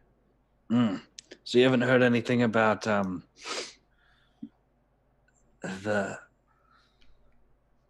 undead? Undead? Is this undead around here? I thought this was a safe place. I'm not saying that there is, right? I'm asking you if there is. Oh. Well, don't scare me like that. No, I don't think there's any undead round here. At least none that I've encountered, and I'd like to keep it that way. Right, we would too. That's why we're here. We hunt incorporeal things and like undead. We should come up with a name. You're a lot more braver than me, and you are probably not going to find much around here. At least I hope not. That's kind of why I came here. Oh, all right. I heard it was a safe place, so if you guys are here, I need to have a talk with my boss, maybe.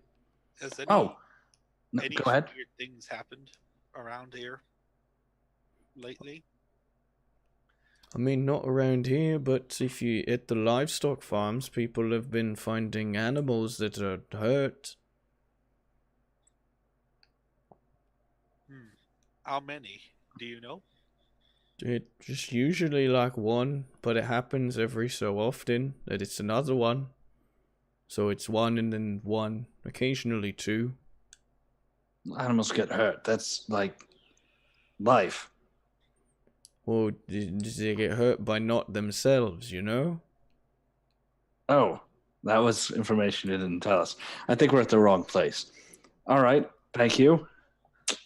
You watch out for undead. He like looks around carefully, just. Well, I'm glad you guys are around. If you're here to hunt them, good luck. Right. Watch out but for any livestock you might see in the forest. true, they might be hunting you. Um, But don't worry about that. Right, we're in the wrong place. Okay, have a good day. And then I'm just gonna head off Alright. towards the livestock farms. you guys head on back, and as you get towards the main road, you see the rest of your party leaving the livestock farms. I'm gonna look over at Hannah. We don't tell them we got lost. Yeah? Right. Okay. Hey, real sorry, my kid just woke up from like a nightmare. I'll be right back. Yep.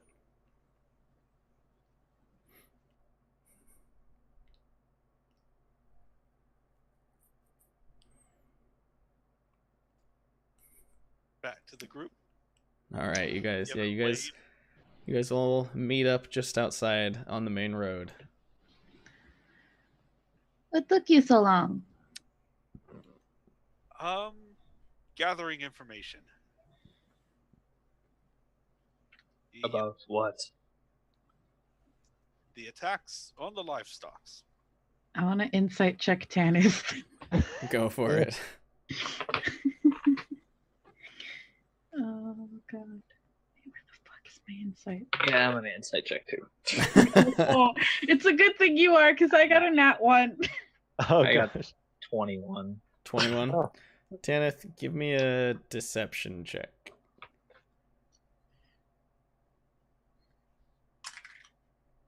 I got a nat 1. Yeah, so Wait. as Tanith walks over a few steps ahead of Stefano and you say, "Where were you?" He kind of goes, information. And you're like, "Ah, yes." So you're lying to me.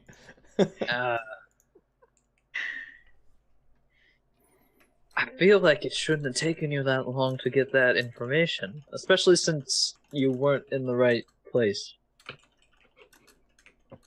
The guy we were getting it from talked really, really slowly. Uh It took a huh. very long while to get anything useful out of him. Uh huh. Yes. You know, I might have stopped to get an apple and a drink of water before coming here. Uh huh. Here's the real question. You missed Tanith rolling a nat 1 on deception. Oh god. Right, he got an apple. Like, we went to get some drinks. I talked with an old friend of mine. I thought I had a connection on this. Turns out they're batshit insane. So And that's all you did. yeah. Insight check. That's 25. 1 second. I can't find my D20. Insight check. Rakdos has fled from you at this point. No, Rakdos, don't leave me. I need you more than ever. Oh god, where did it go? See, your dog took it. Nope, he's not. Don't make me resort to an online roller.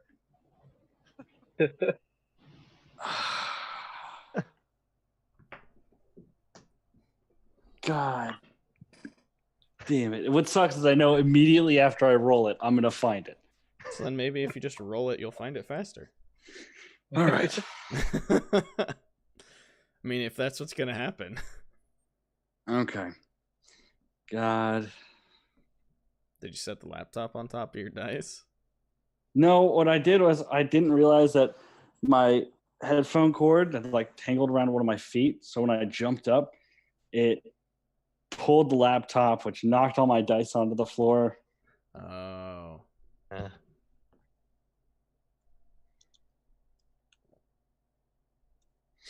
All right, let's take a look.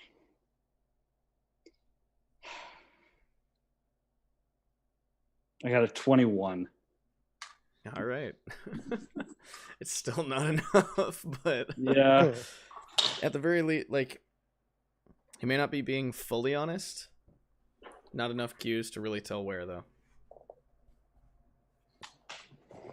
All right. Now I got 2 people I don't trust. All right. I can't believe you rolled. Moving on. We need to come back later anyways, as we need to wait for the owner of the farm to come back and discuss payment and such. Guys know what's attacking the livestock. What we know is that it's definitely something large. It's intelligent, as it does, according to the farmhand, go for the throat of the cattle.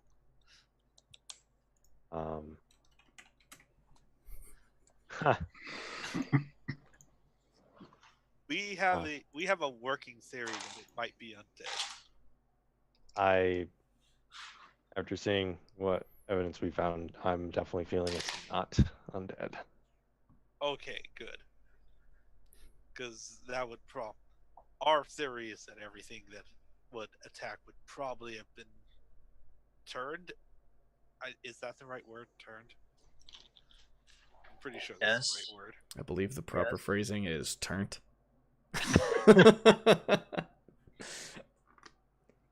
That's only after Stefano's morning drinks. I've got a question. Do Stefano and Tanith smell like shit? Because they went to essentially where they store a lot of fertilizer, so I can only imagine that they probably don't smell good. I mean, maybe initially coming out of the building, but it they didn't rub it on themselves or anything, so they didn't carry it too far. It's a good thing Tanith's not wearing his leather armor, because then it would have permeated into it and would have smelled like that forever. I have prestidigitation for that. No. That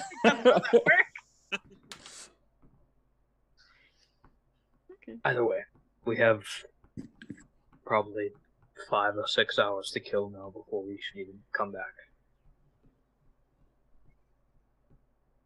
All right. Well, what does everyone think? What should we do?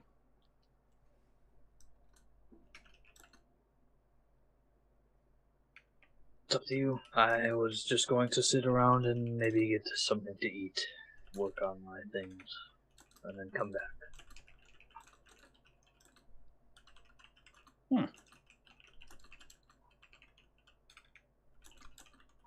All right.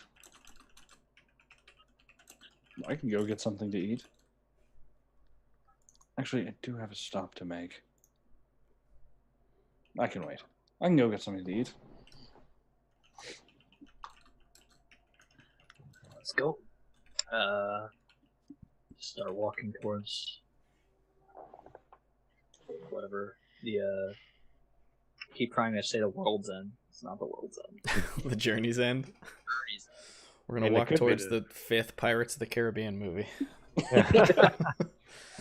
No, there's an actual bar named the World's End. So Sounds like a cool bar. it is. All right, so yeah, you guys all start heading towards the journey's end then, except Stefano.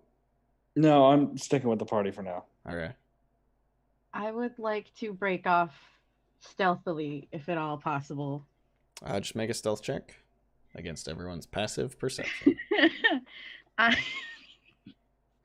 I'm just gonna help myself and cast pass without trace. All right.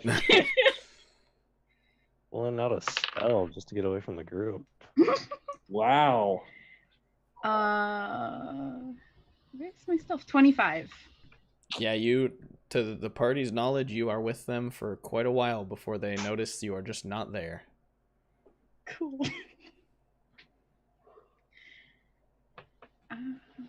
Yeah, I want to see if Stefano's friend is still in town. God damn you're it. gonna head leave over her to the- alone. You're gonna head over towards the. Never.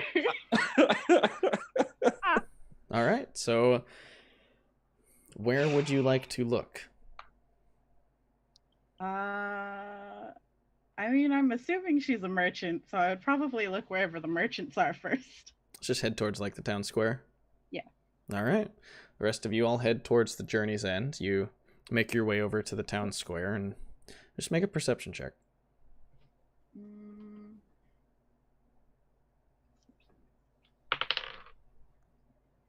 16. 16. It takes you a minute, but looking around, you do see what appears to be at least someone matching her general description off on the far side of the square. I want to get closer to see if it's actually her before I like blurt anything out. Sure. Yeah, as you head on over that way, as you get closer, kind of the details lock in a little more, and you notice with pretty solid confidence that it is her. It looks like she's in some talks with a couple merchants. Just some of the people manning the stalls that are out here at the moment. Okay. I'm going to wait until she's done. I'm just going to very politely wait until she's done with her conversation. Are you like close? Are you close to her, or? I'm going to approach and try to make eye contact just so that she knows that I'm here. All right. So you approach and just waiting for your chance to make eye contact and at least just get her to acknowledge your presence. She nods to you, and you see the merchants kind of turn for a moment before returning their conversation, and they talk for another 5-10 minutes before they all say their goodbyes. The two of them go back to work, and she walks over towards you. Ah, it has been quite some time since I have seen you. Well, I suppose it's only been a few days, huh? Feels like quite a long time. Things have been busy. How have you been? And she like kind of takes your arm and starts walking you away from the merchants. Oh boy. I'm just very quietly going to ask her if she speaks Marquesian. Yes, I do. Okay. I am going to ask her in Marquesian how long she's going to be here in Whitestone. She leads you a little like more into the square, just away from where all the merchants are, and like sits you down near some of the, well, at least she walks over and sits down herself at near the base of the tree where there's not a lot of people around. And in Marquesian, she just responds to you, just, I'm probably going to be here for some time. I have no real intent of leaving. There's profit for me here. Okay. I'm gonna pat her hand very gently, and I'm gonna tell her that I have something for her in, I think, a week or a week and a half. I can't exactly remember how long it is. Before we leave, I have something for her. She kind of cocks her head slightly. All right. I don't really understand, but all right. Just something to keep you safe. Not that you probably need it, but it could lend a little sway. There's no use in watching his back if he cannot come back and visit you at some point. Well, now I'm very curious. I'll be honest. I'm also very curious about why. I kind of pause for a second. I shuffle my feet and I say, I don't have friends. I don't think these people are my friends yet. You and Stefano are probably friends. You hate each other. That's apparent. But You're probably the closest example of actual friendship that I've ever seen. If we are that example, I'm truly sorry. But you are right. At one point, we were indeed friends. A long time ago. But you see, I mean, as you have seen, times changed, and I don't think I would go as far as to say I hate him. I definitely do not dislike, or definitely do not like him very much anymore, but to say I hate him would mean that I harbor no good feelings. We spent a lot of time together, and that you cannot just erase that with a poor decision. So well, it's been a long time. I think you would find that they are better friends to you than you think. I don't know about that. Perhaps. I've only known them maybe 2 weeks.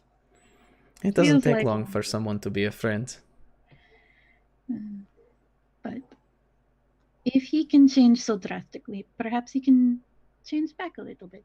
That would be nice, I think. It would certainly be very interesting. I'm just gonna make a little more small talk with her and then politely excuse myself until I'll see her in whenever the thing is done. And she, just finishes the conversation with you and nods and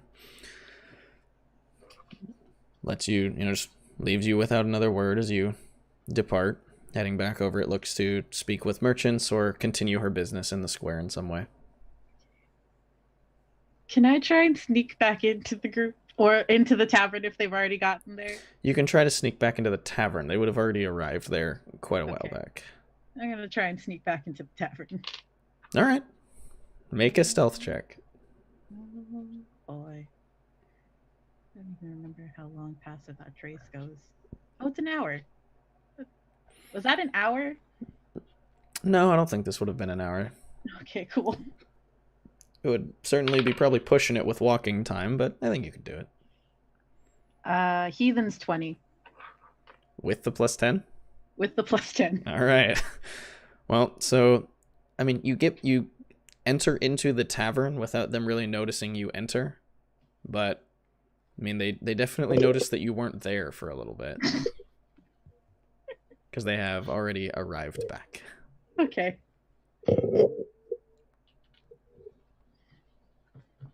We'll just sit with them.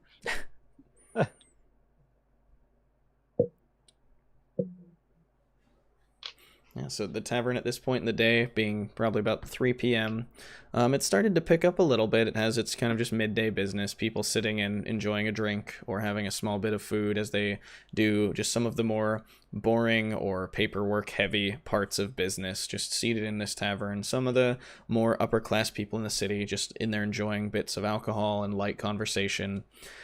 The tavern itself probably full of maybe 9, 12 people. As you just look around, just a few varying races, mostly human, couple elves, and everyone just kind of seems absorbed in their own business as the group of you sit around one of the tables. How much wood carving can I get done? How long do you want to sit there wood carving? The whole time. Well, then you can go ahead and do a check as normal, yeah. In fact, you know what? Go ahead and make 2 checks. You got, like, probably 4 or 5 hours to kill right now. Alright. Well, the first one was an 8. Keeping up tradition. Love it. The second one's a natural 20. Yeah, so it is slow going, but then you kind of find your rhythm and get into it and manage to complete another piece. Hey, only several more to go. Well, hey, that one was a lot faster than the first one. It was, but it's only because I rolled 3 checks in one day. Fair. I'm gonna go and order myself something to eat from the bar. Yeah. As you just same innkeeper that you've encountered before. Oh, just looking for a plate of food for you tonight. Yeah, kind of. Do you have any sweet rolls? Someone stole your sweet roll. Yeah, we've certainly got some kinds of sweets. Absolutely. I'll see take 2. All right, let me go see what the chef's baked up today. And she comes out with a few just pastries and hands them your way. It's gonna be 2 of those. They're just a silver apiece. Toss her. Hand her a silver. Of course. Make my way back to the group. Just like, anyone want a bite? I'm good. Nice. 4 for me. Just contently eating my sweet rolls. So, does anyone want to play cards? With I'm a you? little No. busy at the moment, as I assume I'm still wood carving at this point. Oh, you'll be doing that until you leave. Yep. You hurt my feelings, Soraya. Come on. Just you. Let's play a friendly little card game. No money. Mm-mm.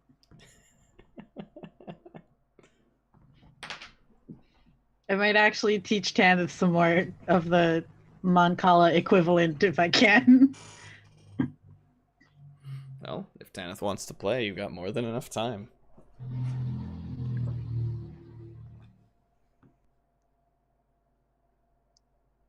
Malcolm, cards? I'd be down for a friendly game. Of course. I'm playing to lose, by the way. Are you cheating to lose? Or are you just I going to play?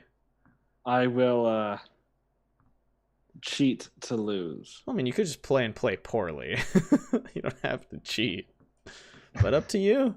It's Stefano. I have to cheat. All right, you make a sleight of hand check to deal yourself 2s and 3s. Ooh, that was a 13 plus 5. That's going to be a Heathen's 20. All right, and Malcolm, how much are you distrusting Stefano right now? You're going to watch or you're just going to play?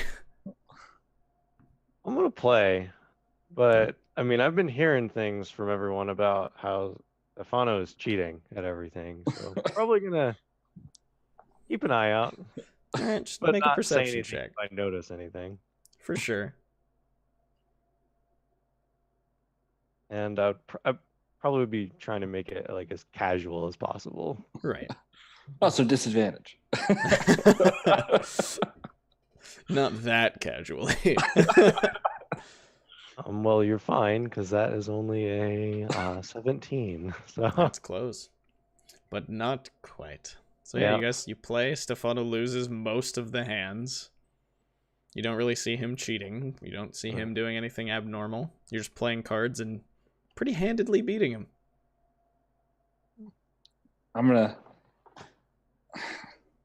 God, the cards seem to favor you tonight. well, I mean, sometimes they favor someone, sometimes they don't, I suppose, right?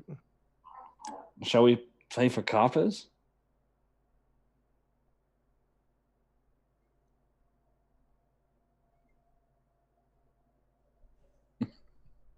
Looking at what I got.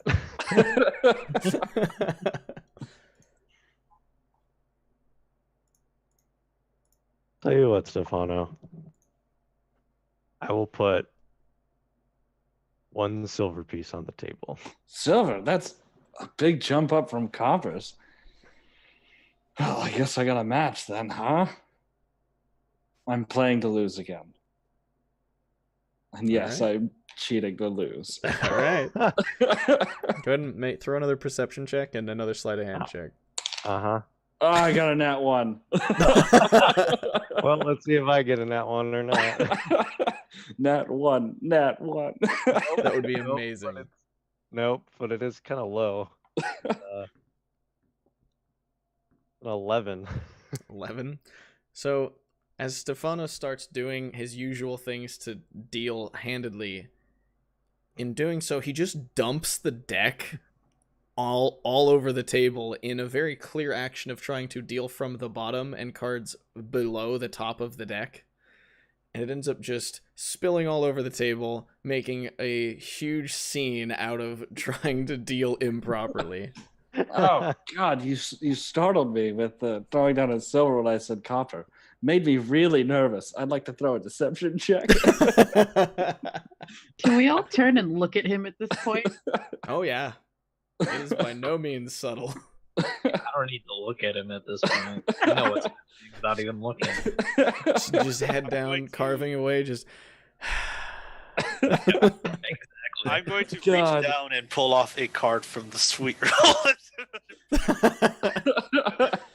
Wipe the little bit of icing off the card and hand it back. Just press the digitate it clean. So, I got a 14 on my deception check. 14 passive insight. Yeah, so I mean, it's you're having none of it. I mean, to the rest of you, as he spilled the deck, all you saw is, for the first time, Stefano spilling a deck. But Malcolm, you did see that it was pretty clearly from him dealing from a different part than the top of the deck. So, Shake my head and be like, I'm just gonna silently slide his silver piece back to him. you sure? Yes, I'm sure. All right. I'm gonna look around for some other people to play with that I didn't just show my method to. I mean, looks like most people are here just to like idly chat or go about business, but I mean, you could try. I'll talk a few people into playing a game. Sure. Go ahead and just make a persuasion check for me. God, this time I get a high roll. That's gonna be a heathen's 20. Yeah, so I mean, easy enough. The first group you go over to, it's just two, looks to just be higher class human men, having a discussion over, looks to be just some kind of wine, and you kind of like wait for your moment, break into their conversation, and convince them to play a game of cards with you, and just low stakes, but put a little money on the table and get the game going. I am actually a little rattled by having just dumped the cards all over, so I'm gonna refrain from cheating for a few rounds. Sure. So until Stefano builds his confidence back up. All right. So you just play handily and pretty much lose as much as you gain for a few rounds, as everything just kind of goes back and forth as a normal game of cards does. Weird. This is a weird feeling for Stefano. Anything the rest of you would like to do while Stefano looks to play some cards and kill his time? Well, unless Aneth is learning that game with Soraya, Malcolm would probably offer to show him a bit of the pistoles. I actually want to ask Edwin what he's working on. Sure. I'd like to learn about pistols then. All right, the two of you set to breaking down and learning about how a firearm works. Well, it's me basically showing him and explaining everything. I will be doing this with the hand pistol, as it's less for me to unload and reload eventually. Yeah, that's fair. So you guys kind of take to your corner of the table and set about disassembling your gun.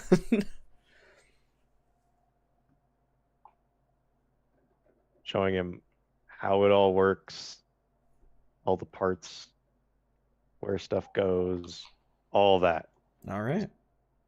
So he knows. So that way, hopefully, at least the tool won't fail. It's a nice practical application of a lot of what you've read in the manuals. It's putting a lot of the information that you already had into very specific context, and it makes a lot of pieces click and shows you a lot of the information.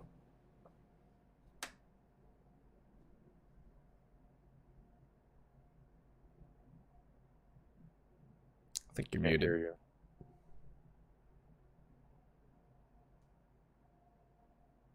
What I've been trying to do is at least a little bit make it a bit easier to load one of these. I had a bit of an idea of how to do it, but I'll see how it pans out. Oh.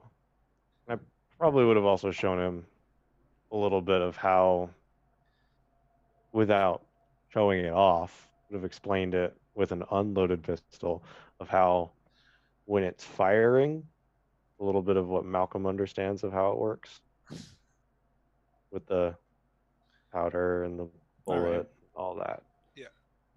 Yeah. So I mean, similar thing as with the construction. It's practical application of information that you've found in these books. So it's making things make a little more sense.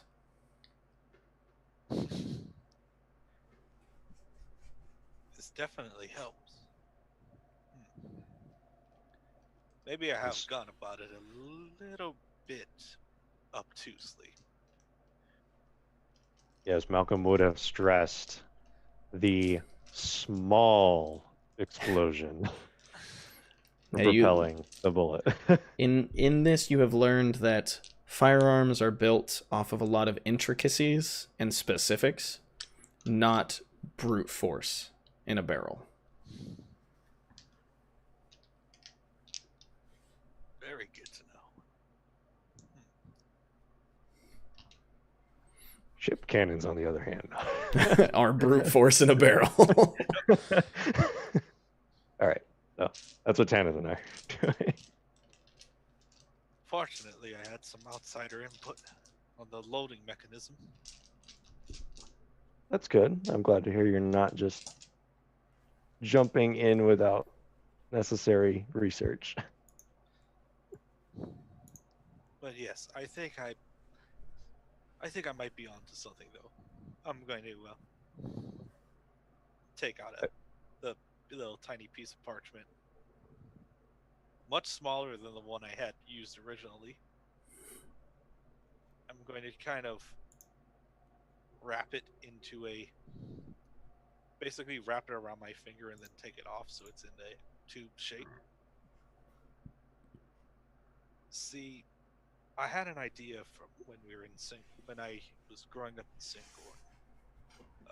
Occasionally there'd be fireworks, and my idea is basically to put the bullet and the powder into a single contained object, so that can be easily loaded in and then discharged.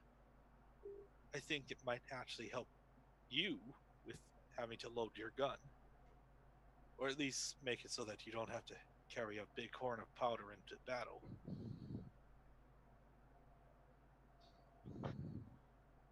Nathan, for Yes. the firearm, we agreed it was still a flintlock style. Yep. Okay. Because I knew you were mentioning some other possibilities too. So. Yeah, it's generally everywhere is flintlock, and not for lack of trying other methods. In many cases, it's simply because the metals are not strong enough. You cannot make a small piece that is strong enough to withstand that explosion while still maintaining the structural integrity of the bullet itself. Cool. Yes, to be honest, I am interested in seeing what you come up with, but just be smart about it. Be careful. I think I will. I'm going to try and not play so loose with it. I think. What's hard is trying to figure out what to make with the firing pin, the actual part that will slam down into the pan. I'd like to have some sort of material on there to channel some magical energy into, but finding the right material is always difficult.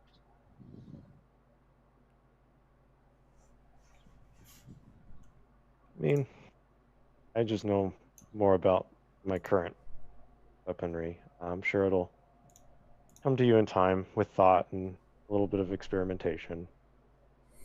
But I would advise small scale to start. Of course. Right now As I'm toying with a little bit of a. There's this type of stone that's good for channeling a certain type of energy called mica.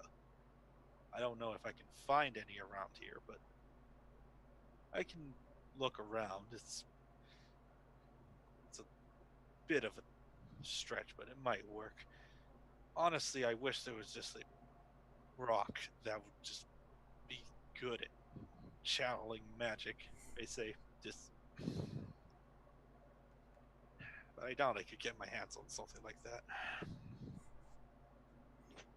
I'm sure you'll find a way, but I've seen what happens when this goes wrong. It is not a good thing. It'll be something I save for Mark II. All right. Thank you, Malcolm. Of course. And then I put it all back together. I would assume so, yes. No, I leave it apart, just go into battle. Yeah, it's just a bag that you throw at people full of parts. Little do we know he was a tavern brawler.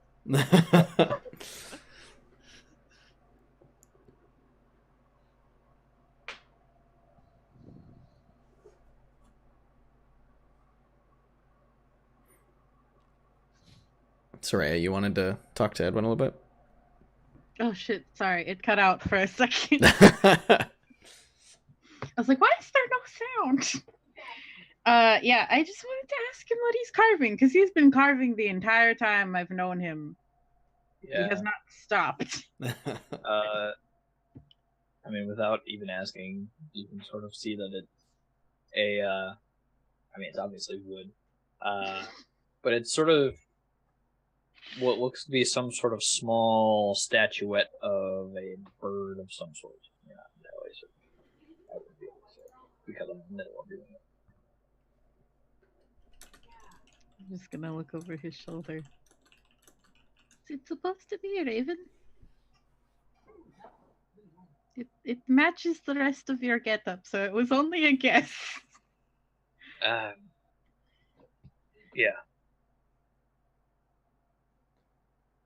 Why are you making these for?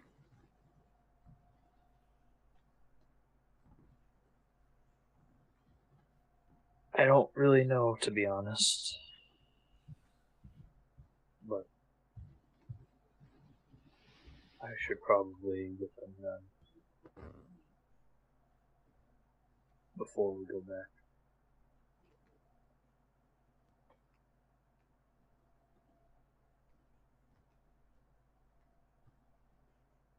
That's all I wanted to ask. Is what the fuck he's been carving this whole time. Been really curious. Well, hey, now you know. Yeah. Is there anything else anyone would like to do over the next few hours before you get late enough that you think you have a good time to head back? All right, so then the rest of the evening passes with the rest of you having an occasional drink and a little bit of food for yourselves as you just go about relaxing and having a pretty idle day before the sun begins to set and it gets to late in the evening.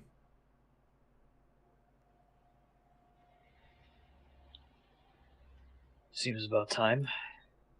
Yeah, indeed. Let's head back to the farm. All right. There we'll go. All right, you guys all make your way over. And as you approach, you see most of the farmhands are working to put carts away, bed up the pens for the night, clean up everything for the end of the day. Jumar is nowhere to be seen initially. As you head on inside to the main farmhouse, he is just at work at his desk. Oh, it's good to see you again. I presume these are the rest of your party, yes? Yes. That's correct. Wonderful. Well, I spoke with Lady Darveton, and she She had a few concerns initially, but I was able to quell them, and she's more than willing to pay for this endeavor. She offered if you were able to bring back proof of it, well, bring back a trophy, so that way we have proof that it will no longer harass our livestock, then she'd offered 10,000 gold to the lot of you. Stefano, visibly. She wants to see this done quickly, and she did mention that the price would be high, so that way a bit of subtlety could be kept. She would like for as many people as possible to not have intricate knowledge of shortcomings in the farms and dangerous things lurking, so that way more peace can be maintained here. It's an understandable request as far as I'm concerned. We've had many farmhands stop showing up for work, and things have slowed down a bit since this began. I'm gonna look over to Taylor and just look like, that farm boy lied to us.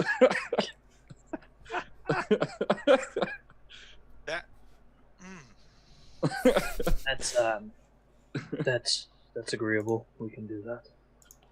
Well, then I think we have an agreement on our hands, so if you wish, we can get this in writing. Of course. He pulls out a parchment and starts kind of drafting up just a really rough contract. Just noting that it's in return for subtlety, services, and a trophy with proof of this. The Davitant family agrees to pay your party 10,000 gold in exchange. If all of you would please sign this, and he passes it around so you can sign it one at a time. And Stefano's gonna, since Stefano can read, he's gonna take a while, like checking through the contract, making things match up, and he's gonna scribble on the signature line. All right. Yeah. Goes to each of you guys in turn.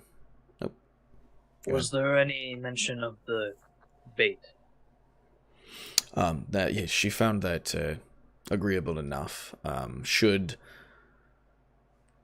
If you choose to go about that method and you are not able to save the calf, it will deduct 300 gold from the total cost. That's agreeable. All right, I will sign on there. Malcolm will sign. And if there is anything else I can provide that may help in your endeavors here, do not hesitate to let me know. We should be good to go. If anything doesn't come of this tonight, I'm sure if we need anything, we'll come and contact you. All right, well, good luck, I suppose. Feel free to take any of the younger heifers from the herd. Most of them will follow as long as you're pulling on the reins. Just take one of the bridles from the side of the farmhouse. Sounds good. Thank you. Of course. Thank you. Good luck, and be careful. I wouldn't want to see more people get hurt for this. That's why we're doing it. Start going out and looking for a suitable younger calf. Yeah, easy enough to find. Take the bridle and you slip it over the top, get the bit in their mouth, and just kind of start leading them forward. And they follow with no real resistance. Follow you over as you head back to where the fence that they showed you in that area of the pasture, where you see most of the cows are keeping a good distance to this area. None of them seem to be heading over here too much. This one, even as it is following you very willingly, it does kind of, you notice, pull back a little as you're heading over this direction. I'm just going to take it and just sort of tie it off to one of the posts right where that fence was broken. All right. I had a question. Sure. It's been like a couple of hours between when we stayed at the tavern and when we were going out to get here, right? It's probably been like hour and a half. but like our whole waiting period over the day. Yes. Okay. At some point before we leave, then, like with enough time to rest up to get my key points back, I'm gonna cast Dark Vision on. And Oh, you're cutting out a little bit. You are Yeah. losing connection. no, Robot, I'm Soraya, also going to type powering this up. into chat, just so Rhea can hopefully see it. Connection gets back, but you guys would have seen Malcolm wearing up on his hat some goggles now. That's Yeah. fine. I mean, I would have paid any mind really. Are you back? Are you free from the auto tune? Oh, By the the video way- doesn't look like it is. Dark Vision on Edwin. All right. No, you're just still- Edwin. I remembered. I heard Malcolm's goggles. Mm-hmm. Yeah. Well, it got a little better there. Okay, yeah, I think it's getting better. Your video is still cutting in and out, but the audio is fine. Yeah, my computer's at like 2%. Oh, Yeah, God. we'll probably wrap up soon, so we'll be okay for you. All right. You want to Do you switch? guys happen to have any spare armor? Oh God, I forgot about this.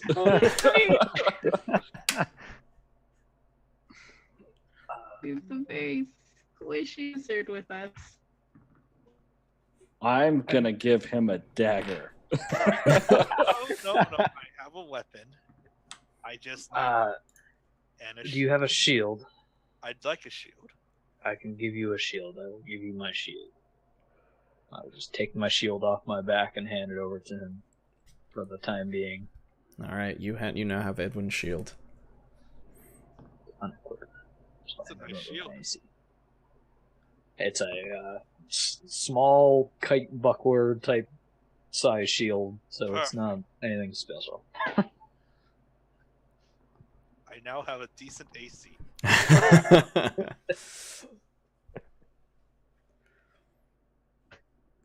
Alright, I say, well, with my newfound sight,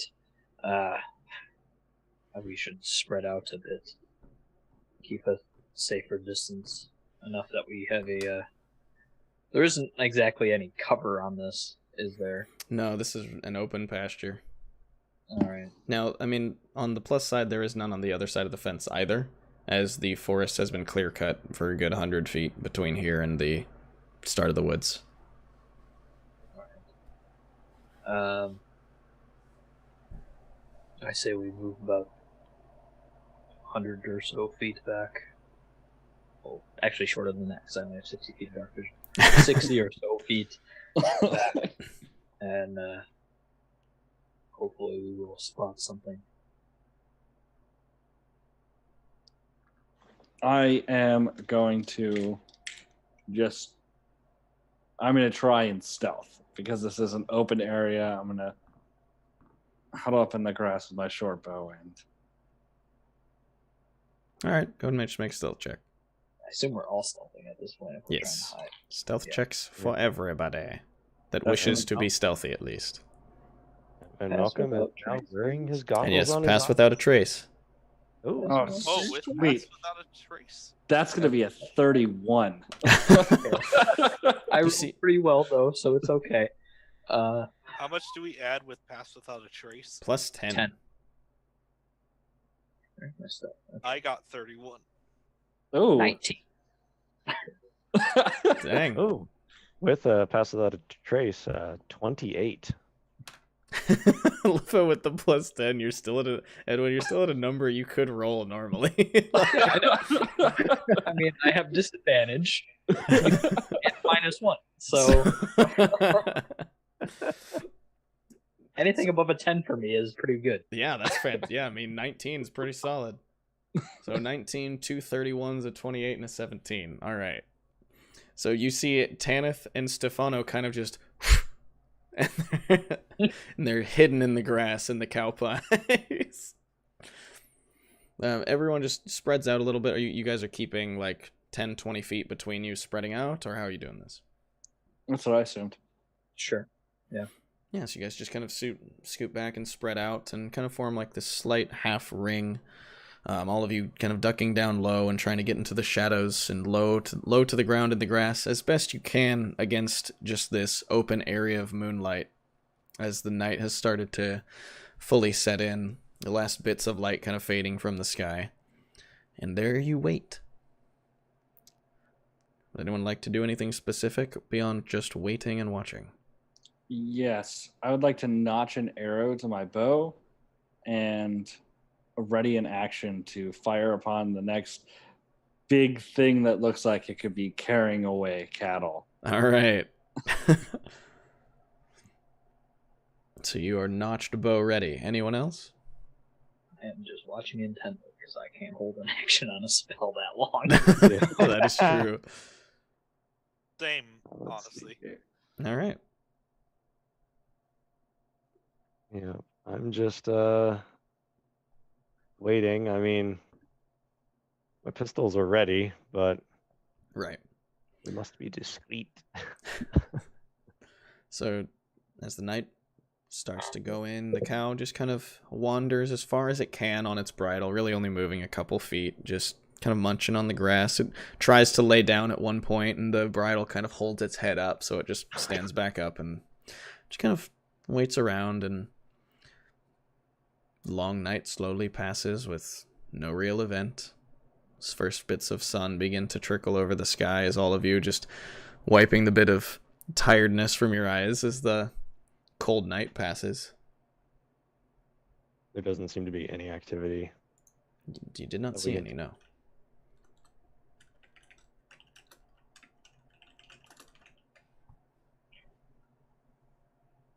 Well, that was one night. It did say it was going to be possibly only a once-a-month thing. We might have to try again tonight.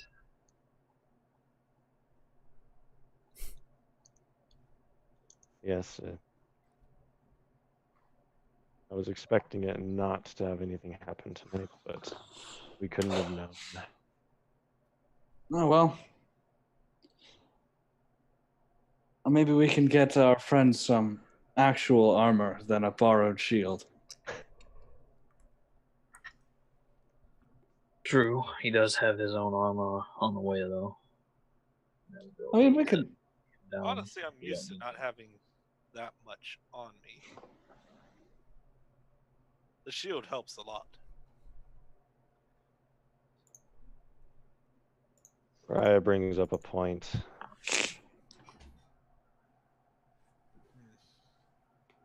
Is everyone fine with basically becoming nocturnal to do this?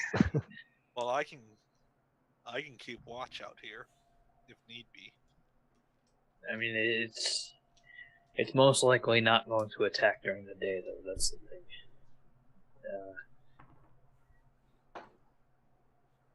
We could try different spots. We could possibly even attempt to go up to the tree line there and tie it to a tree. See if being closer to the forest will bring it out, make it feel a bit more safe. But It is. Go ahead. my biggest thing is if it didn't feel safe, it wouldn't have gotten the ones in the first place. I mean, if it doesn't feel safe, that would mean it somehow knows about us being there. And I don't know about you guys, but I am the night. I disappeared. I couldn't see anyone else because I was too focused on my arrows, but I disappeared. Yeah. I mean, to be fair, it is an intelligent hunter, at least. If we were to move it, bait out of the fence, it might recognize that as different than the usual. Do you think we need better bait? See? I don't know. The cow looks pretty tasty to me, but I'm not. I'm going to look at the footprint. Huge creature.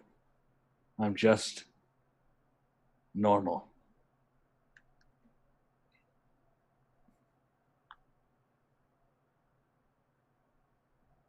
Along with the cow. Well, we can make a wounded animal if we're willing to forfeit 300 gold. I'd prefer not to if we don't have to, but if it's an option. And if it doesn't work, then we're out another 300 gold when we have to get another cow. I'm not saying kill it. I'm saying wound it slightly so that, like, That is, they're still gonna charge us the same fee if we wound an animal of theirs. I don't think the size matters. I mean, if it's still hungry, it's going to grab another cow. I mean, that didn't stop it from before. Sorry for the loud honking. There's angry people in my parking lot. Wait, nope, that's a train. That is, I'm next to the train tracks. We could We could do that. get some cuts of meat and leave them. We could try that. Cow. That's what I was more thinking of. Just as like a lure it in and then give it something visually to go after. And if you could, a few magic types could mimic like a wounded cow's cry using magic. I can try to do it, but I can't guarantee that it's going to be successful. I can do it about 10 feet worth. Well, there is something we have to keep in mind. It's this large predator is not the only one in the area. Doing That's true. that could bring like wolves or something else. I have heard there's undead in the area. And may have told some farm folks that there's undead in the area. By the way, one of them lied to us. But Oh yeah, one of them did. yeah, He's- that's kind of. I mean,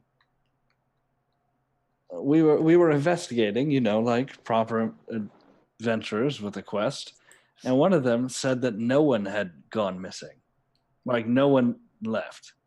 they said that the most People they hadn't gone missing, only livestock had gone missing. Right? No, but You were talking to the wrong person. no. Listen. He just said people started leaving because of it. This guy said no one's left. There's two different farms. You weren't on the same farm as us. You don't know that. I mean, we would have saw you if you were here. This is a big farm. What farm were you at? Doesn't matter. That doesn't matter what farm we See, were that- at. The fact that you're not telling me tells me that you were on the wrong. I mean, Either way, I heard the animals got injured. I don't know how injured they were. how about dead? Like dead. how eaten. That was something I was just going to bring up. He did mention that these didn't seem like this creature was killing them for meals, more for sport. Savagely be eating these creatures. And I mean, that doesn't sound like a wolf to me. That size doesn't seem like a wolf. And that behavior doesn't seem like it would be interested in a calf if it's doing it for fun. Or tied up, to be honest. But I'm not sure.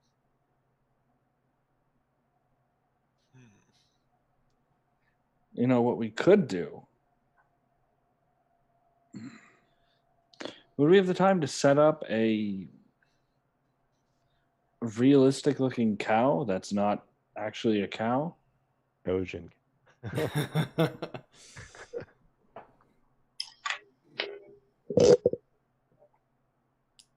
I mean, we could. I don't know if it'll go for it. I don't know. We could put, if it tracks by blood, which it might. I don't know much about things other than rats. If it tracks by blood, then we could buy some meat and some entrails and stuff from a butcher shop, throw it inside of it, and poison the meat. That way the predator bites it, the predator gets poisoned from the meat, and We take care of it. While we're talking, I'm going to look over. Is the calf still there?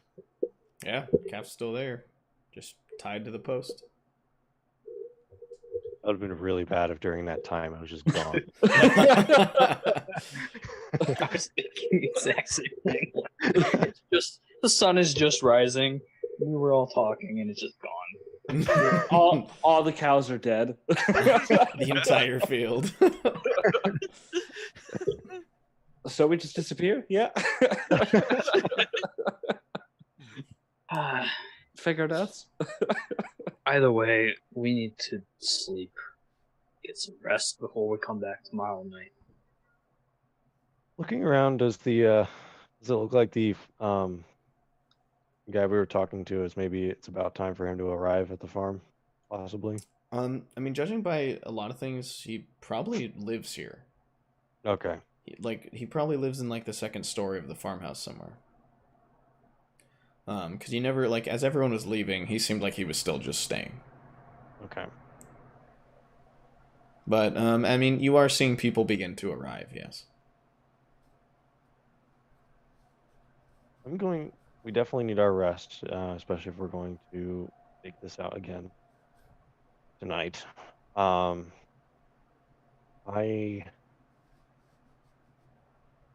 have another question for our friend Jamar.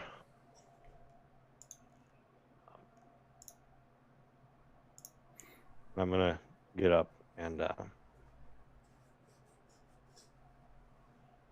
gonna lead the calf back to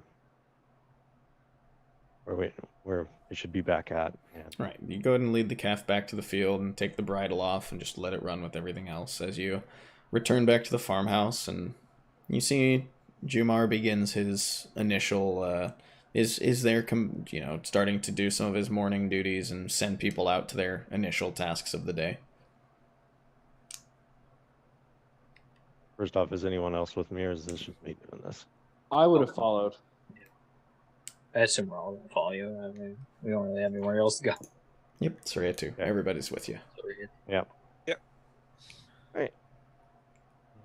Jamar. Ah, right, yeah. Morning. Morning. I take it by the fact that you are not carrying anything and not bloody that you didn't find anything last night.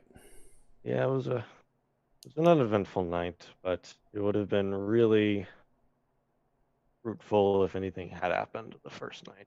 Nah, fair enough. Hey, you see him turn. Just, no, not that. Bring the hay from the stable, take that, move that out to the fields. Leave that here, that's for sales. Sorry. You're fine. Is there anything you require? Anything I can help with? Yes, I do have a question for you that relates to the attacks in general. Of course. On the nights where they occurred, were they... First off, Nathan, Yes. going back to what my friends at the Order said about when they typically have the lycanthrope night out. Mm-hmm. Did they say those typically happen on the full moon nights, or? That is a night. That was the night he specifically said, at least for this one, that is the night they have a good time. Okay. But nothing like specific, like obviously full moons don't do jack for us, but Right. Just kind of almost like an tradition. homage or a ritual or a tradition, just because it's funny. They do it. They do this. It did seem like it was a regular thing that they did this on full moons. Okay. Which that Back to was Thomas. at this point, 3 days ago that you encountered them. And they said they told you in 5 days. So. Yep, I know.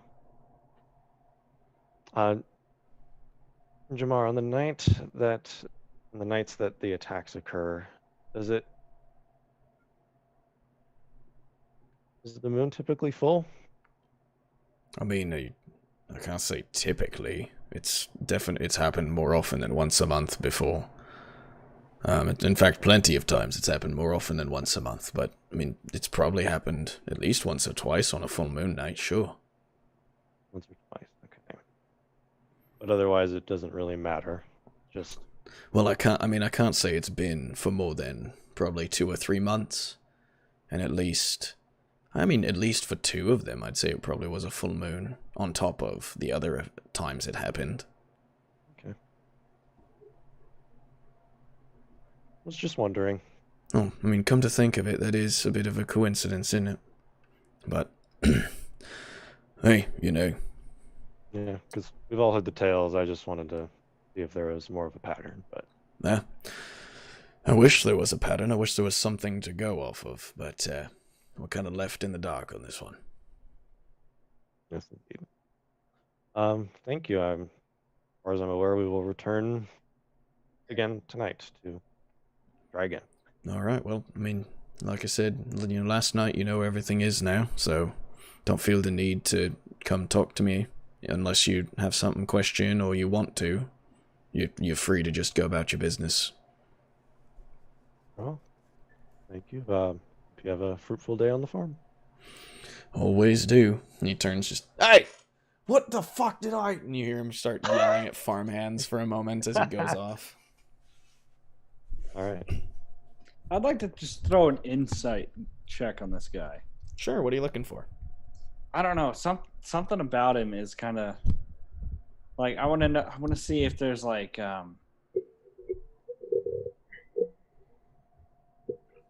any clue to a possible involvement of his. Sure. Just throw an insight check. That is a 12. 12? I mean, he certainly seems like someone that's worked this job for quite a long time and has done so. I mean, you don't know much about the family that is the owners of this farm. I mean, from what it seems like, he just has a very stressful job and he has to maintain a lot of people and is under, it seems like, some pressure from higher up. But, I mean, he seems like he's just someone who's handling this job as best he can and going about his days. All right. I can't shake that meta paranoia. Hey, that's fine. Do what you will. That's fine. Stefano accepts that. Morgan does not. Unless anyone else has questions for him, I'm leaving. I'm pretty good. I'm gonna have to see a butcher about some blood or meat cuts. I need sleep. Yep. Leave. Yeah, all of you are incredibly tired, as at this point you have been up for like 16, 17 hours. Oh, I'm feeling it now. No exhaustion point, please. And you haven't crossed the 24-hour mark yet. Although, oh yeah, actually at this point you're like 20-ish hours being awake, so you're getting there. Yeah, I need to sleep. I can't take those exhaustion points. Not with these Rakdos die. That's the deal with the Would only be ability checks. You'd be fine. Don't worry, I got this. All right. I guess we head back to the journey's end. All right. All of you guys head back, and I'm assuming pay for some rooms and go right to sleep. Yes. All right. Yeah, just same thing. 3 silver apiece for anyone who wants a room. Sleeping on the roof again. I figured. Middle of the day, you're somehow going to sleep on the... True. Yeah, I'm going to have you throw a stealth check for where you're making your sleep spot. That's fine. I mean, anyone's just going to see like a 6-foot tall cat sleeping on the roof. That's a 27. All right, yeah, you're fine. You find a little nook where you're visible if someone were to look really hard, but at a glance, people probably won't see much except maybe feet or a tail or something. He found the shaded alcove. It's a- Shaded alcove. It's a place spoken of in cat legend. The place right behind the chimney where it's warm at all points. So you guys spend the day just sleeping, wake up probably around 4 or 5 in the afternoon.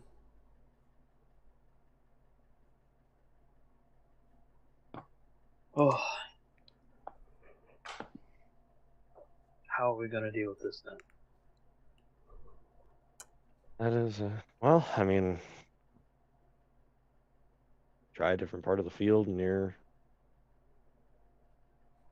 the broken fence area. I mean, it seems to be that entire area that the cows were avoiding. So Ugh, this is going to be exhausting. Plenty of time to do it, though. That is true. At the very least. We also could just attempt our chances at tracking it down. Just head straight into the forest. I'd be willing to do that. I've got to make a few stops first. we need to make sure we get armor for our friend here. Right. Right. Just some simple leather. Nothing too Especially if we're going to go into the forest. Yeah. You keep saying that like there's monsters in the forest. Let's There's- You were just in the forest, where a Right. monster almost devoured you. That was a hill. It's two different things.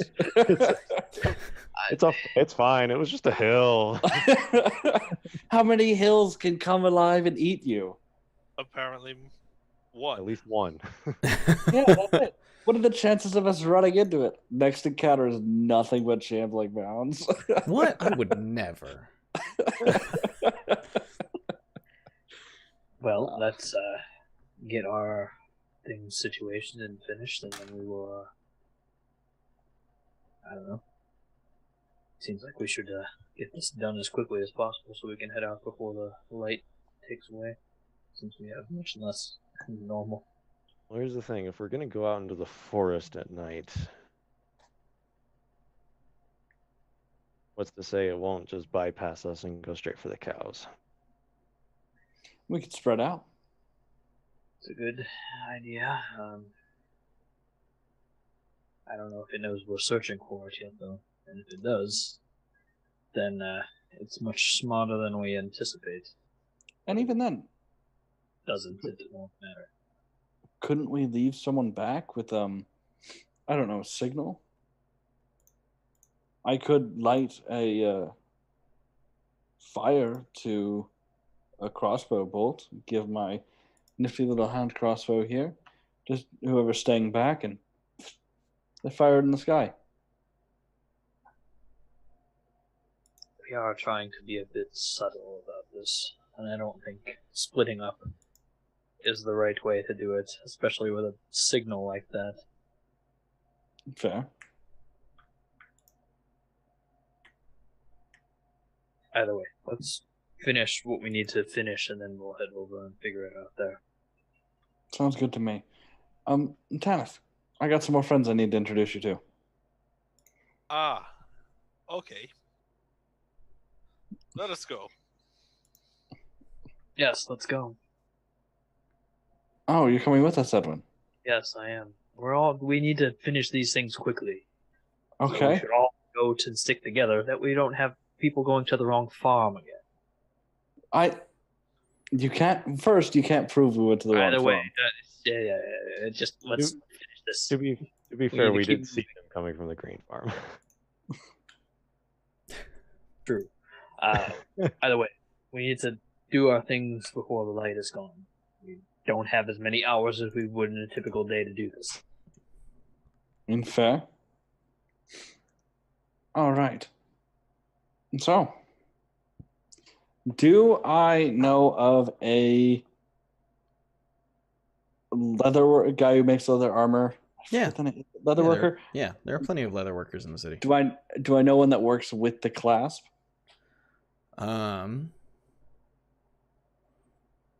Not to the level of it being notable. Gotcha.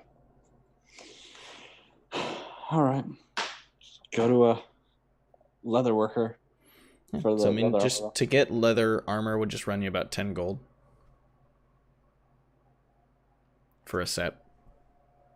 I'm not paying for his armor. Oh, I know. I'll pay for my armor. Yeah, so easy enough to head to a leather worker and get a set of leather armor. I also will take my shield back. I like my shield. I'm also gonna stop by a jeweler. All right.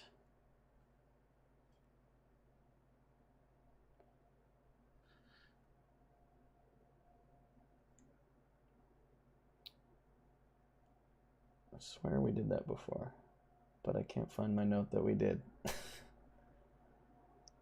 don't think we did run it. Oh, Maybe we not a did? jeweler. Yeah, we did. I think it was Soraya that did it. Yeah, I was gonna say we did. Did I not? Did I miss that note? Dang.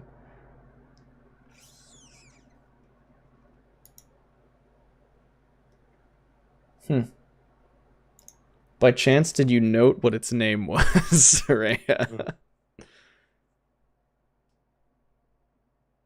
Dang. Okay, well, we'll get a new one. All right. That will Whitestone's big enough. There's probably two. Just like I swear we did that before, but yeah, so we'll just grab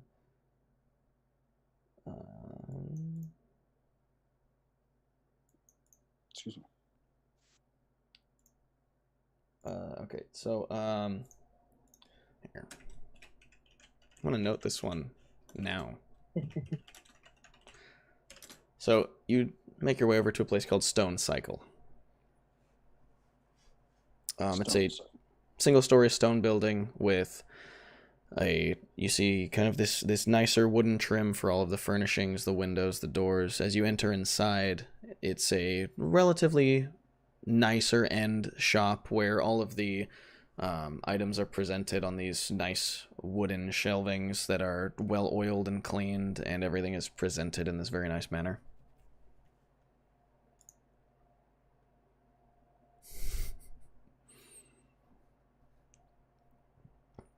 Behind the counter, you do see just a human man. Looks to be in his maybe late 30s. Short hair, no facial hair.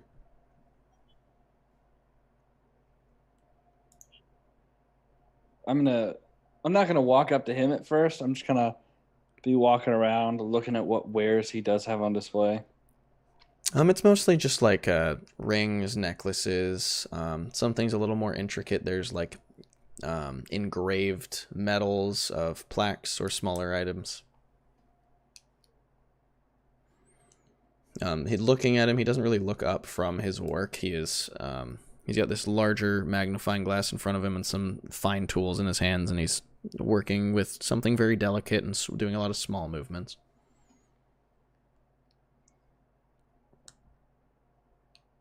I'm going to be following closely behind him. How does this pertain to what we're doing?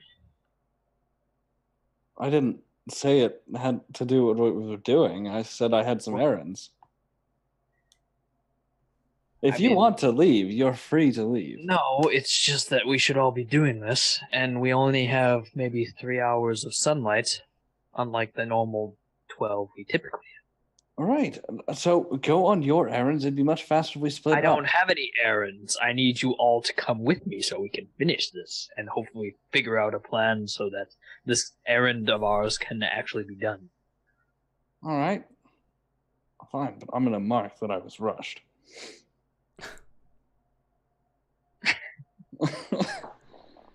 So I'm just going to grab a necklace. Any necklace and just walk up to the counter. He kind of like finishes a couple movements before setting the tools down, and like you see that he kind of just straightens them next to his piece. Hello there. What can I help you with? How much is this one then? Well, let's see. This one, it's probably run 4 gold for this piece. Hmm. Do you have anything a bit more expensive? I have plenty a bit more expensive. This is this is a more simple piece, not engraved or in with many inset gems. We do have more fine pieces crafted of more materials. Look at here. Go ahead and place this back on the shelf. Then take a look at the things on the other side. Look for the darker wood as the base of the shelving that they're on. That tends to mark higher quality items. Gotcha. I'm going to go ahead and put the necklace back and peruse the more expensive necklaces. Yeah, it's just there's various kinds where the actual like medallion is more an intricate shape or like they're gem encrusted or just definitely much higher quality, much more ornate. I'm looking for something with a garnet or ruby.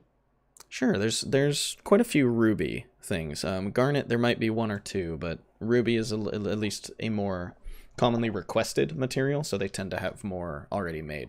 All right, I'm gonna take just a ruby locket, or not a ruby locket, a ruby necklace, not gem encrusted, but more simplistic looking. Gotcha. And then I'm gonna take it up to the counter. Well, yes, this is a wonderful choice. This one will probably run about 40 gold for this piece, however. I'm going to toss 40 gold down. Well, simple enough. Well done. Would you like it to be packaged for you? Yes, actually. Allow me just a moment here. And he fetches like a small box and some cloth that he kind of can wrap the necklace behind, places it in the box, and hands it to you. There you are, sir. If you have any problems with the fitting or anything, do feel free to bring it back and we can make some adjustments for you. Perfect. Thank you so much. Of course.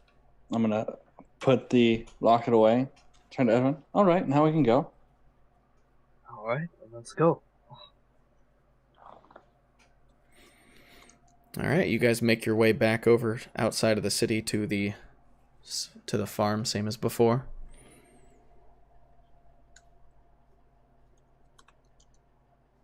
And what time is it about? Probably 6:30. Okay. Still got another hour and a half, 2 hours of light at this point. All right. What do we want to do then? We can test our luck and walk into the forest, or we can set a night out and do the same thing we did last night and hope we have better luck. My only concern is with how dense the forest can be at times. If it knows how to hunt in the forest, it could theoretically get past us without us. It's true. Or at worst, it could attack one of us without any of the others knowing. Well, how about this? I won't disappear. I'll be in, like, on the edge of the forest in the trees. And I could be eyes. I mean, what are the chances this thing is that big and climbs trees? Don't tell me the chances, Malcolm. Don't tell me the chances. 3,722-1.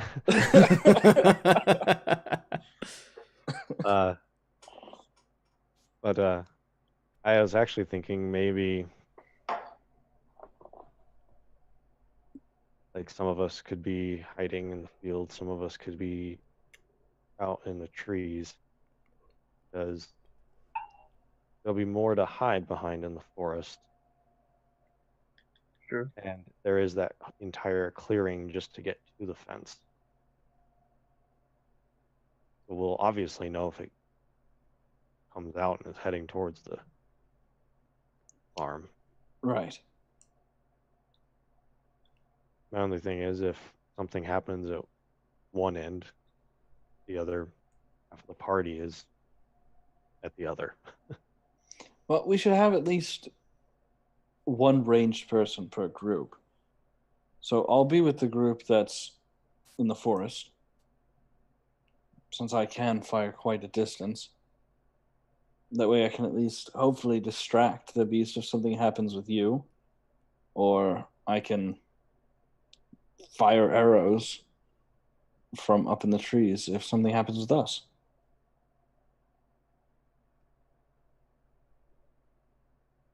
I agree. I can be with the other group. And I can be with the other group, if need be. That could work. Sounds like the best plan we have at the moment. I'd like to at least give this waiting around a try at least 1 or 2 more nights before we start venturing out into the forest if we get restless. And unfortunately, I would say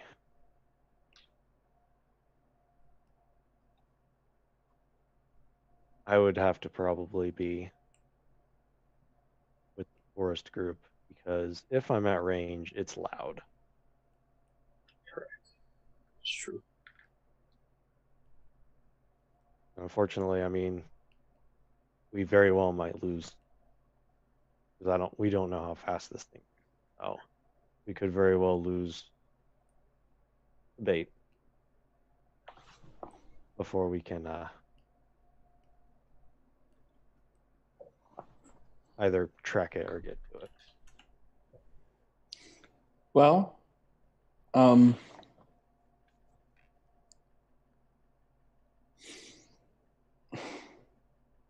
here's a plan. Now, it's a bit risky, so feel free to shoot this down. I could give you... do you have any melee weapons? Or is it mainly pistols? I've rapier, daggers. Okay, all right. Now, what I'm suggesting is if things start to turn south and it looks like it's about to flee, I could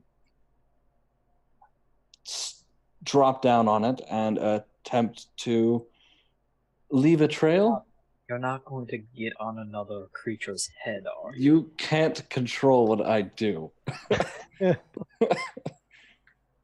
It worked last time. It could work this time. It swallowed you last time. No. Oh, you're talking about the hill. I was talking about the snake. Well, it worked with the snake. It didn't work with the last time. Hills don't have heads. Either way, I think this plan will work for now. I'm more of a wing it as we go.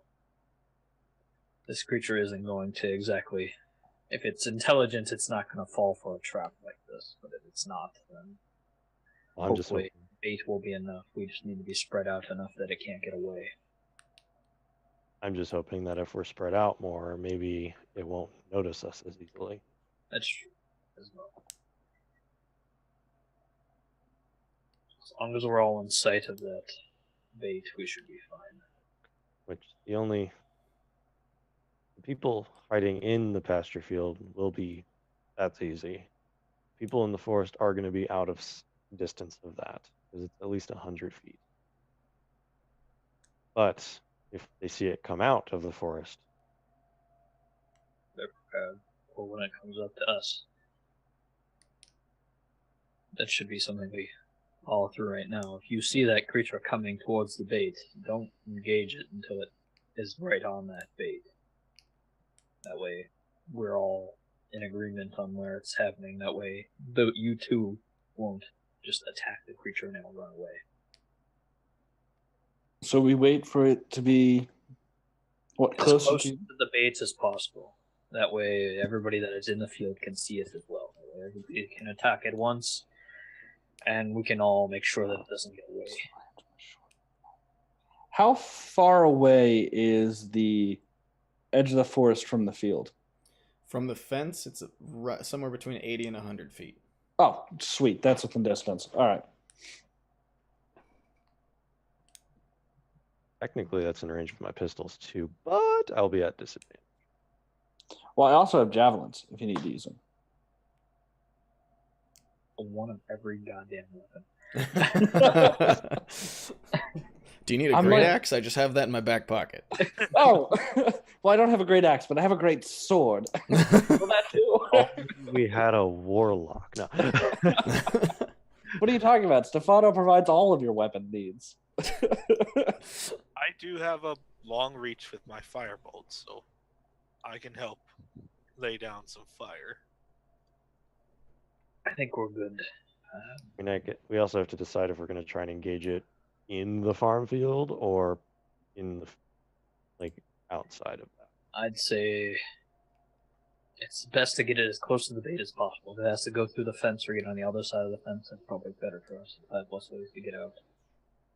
My only concern is being that close to the farmhouse, it could become a spectacle, and we were agreeing of.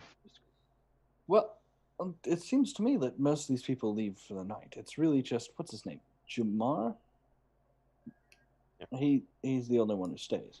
As long as we're not making too much of a noise or too much of a scene once we're done, then we'll be fine. So I think we're in agreement. We wait until it potentially crosses through the fence, then we attack. Yeah, that seems like the best plan. If we're all in agreement, then we can get ready and just make sure everything's ready before the sun goes down. All right. All right. So, what would you like to prepare? Are you still going to lead a cow over there? What's the plan total? Put the cow in the same spot. Me, Tanith, and Soraya are going to hide out in the field again with Pass Without a Trace and whatnot. And then Malcolm and Stefano are going to hide up in a tree nearby but away from each other in the tree line. All right. So you guys go ahead and set everything. You get the cow tied to the fence. Malcolm and Stefano head on out. The three of you take your places spread in the fields as the last bit of light begins to leave the sky. And we'll go ahead and have everyone make a stealth check. Come on, Rockdust, don't screw me over. Okay, that's 27. All right. We won't benefit from any sort of spell, Stefano. Yeah, I think that's without Pass Without a Trace.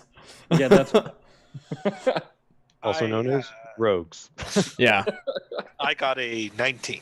19, 27 for Kimmy. All right. 17. 17. Nice. Oh. So that's a natural That's with Pass 20 Without Trace. or 5. A natural 20 for 25. Yeah. Malcolm just kind of like, my element. Yeah. And he's gone. I am gone. So, yes, you see Malcolm and Stefano, once they clear the tree line, both of them practically just vanish. The three of you take your places in the field, and you all begin to wait. A few hours pass, just quiet, no real change. Would anyone like to do anything other than just... I'm assuming everyone is prepared, arrows knocked, pistols ready. Magic at the cover. I'm gonna actually take a look around, Okay. like see if I see anything moving. All right. Because my passive is crap. Let's go ahead and make a perception check. And Malcolm would probably be doing that from his area as well. All right, do one as well. That's a 14. 14.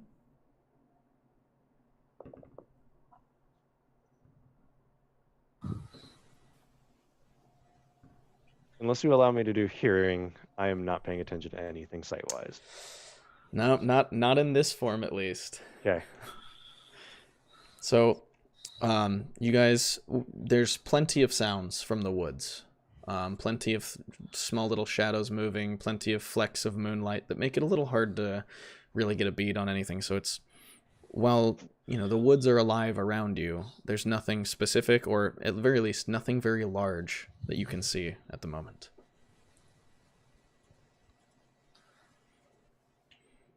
But as the night continues to pass and you see the moon go high in the sky and start to fall, you do begin to hear some larger rustling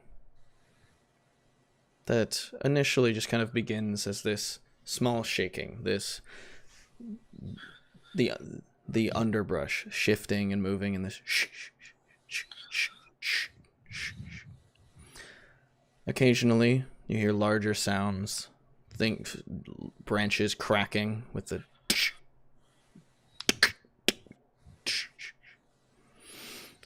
And slowly, you start to see a shadowy form move forward, standing upright, standing on two legs, but its body heavy and leaned forward. This large, hulking shape standing 8, 9, 10 feet tall. Oh God. And you see, initially, from somewhere between the two of you, you see this, a clawed hand grab one of the trees. This darkened fur that begins to curl up the side. You see this scarred flesh beneath, tearing upward on the arms. These long, dagger-like claws, several inches in length, that kind of carve back on the tree as the head pokes forward, and this large canine face. Malcolm, very similar to the way yours is. These large, deep gouge, long healed over in the side of his face. One eye, slightly off-colored, both this sickly yellow, as it looks forward. And pushing off from this tree, it leaps forward towards the field in a run. And that's where we'll pick up next week.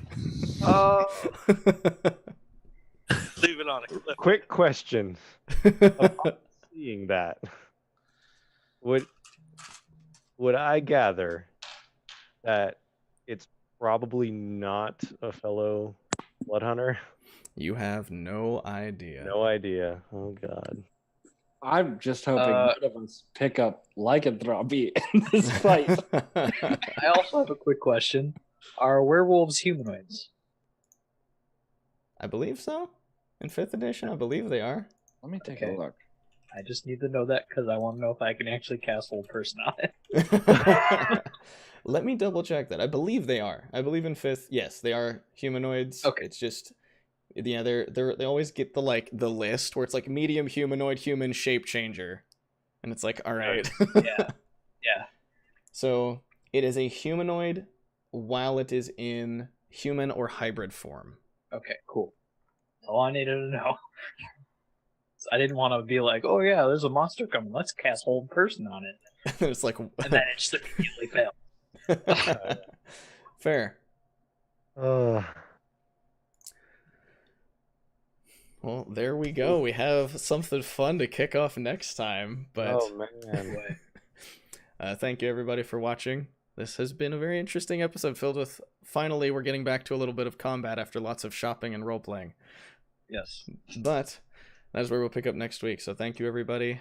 I hope you all have a great week. And until next time, see you guys.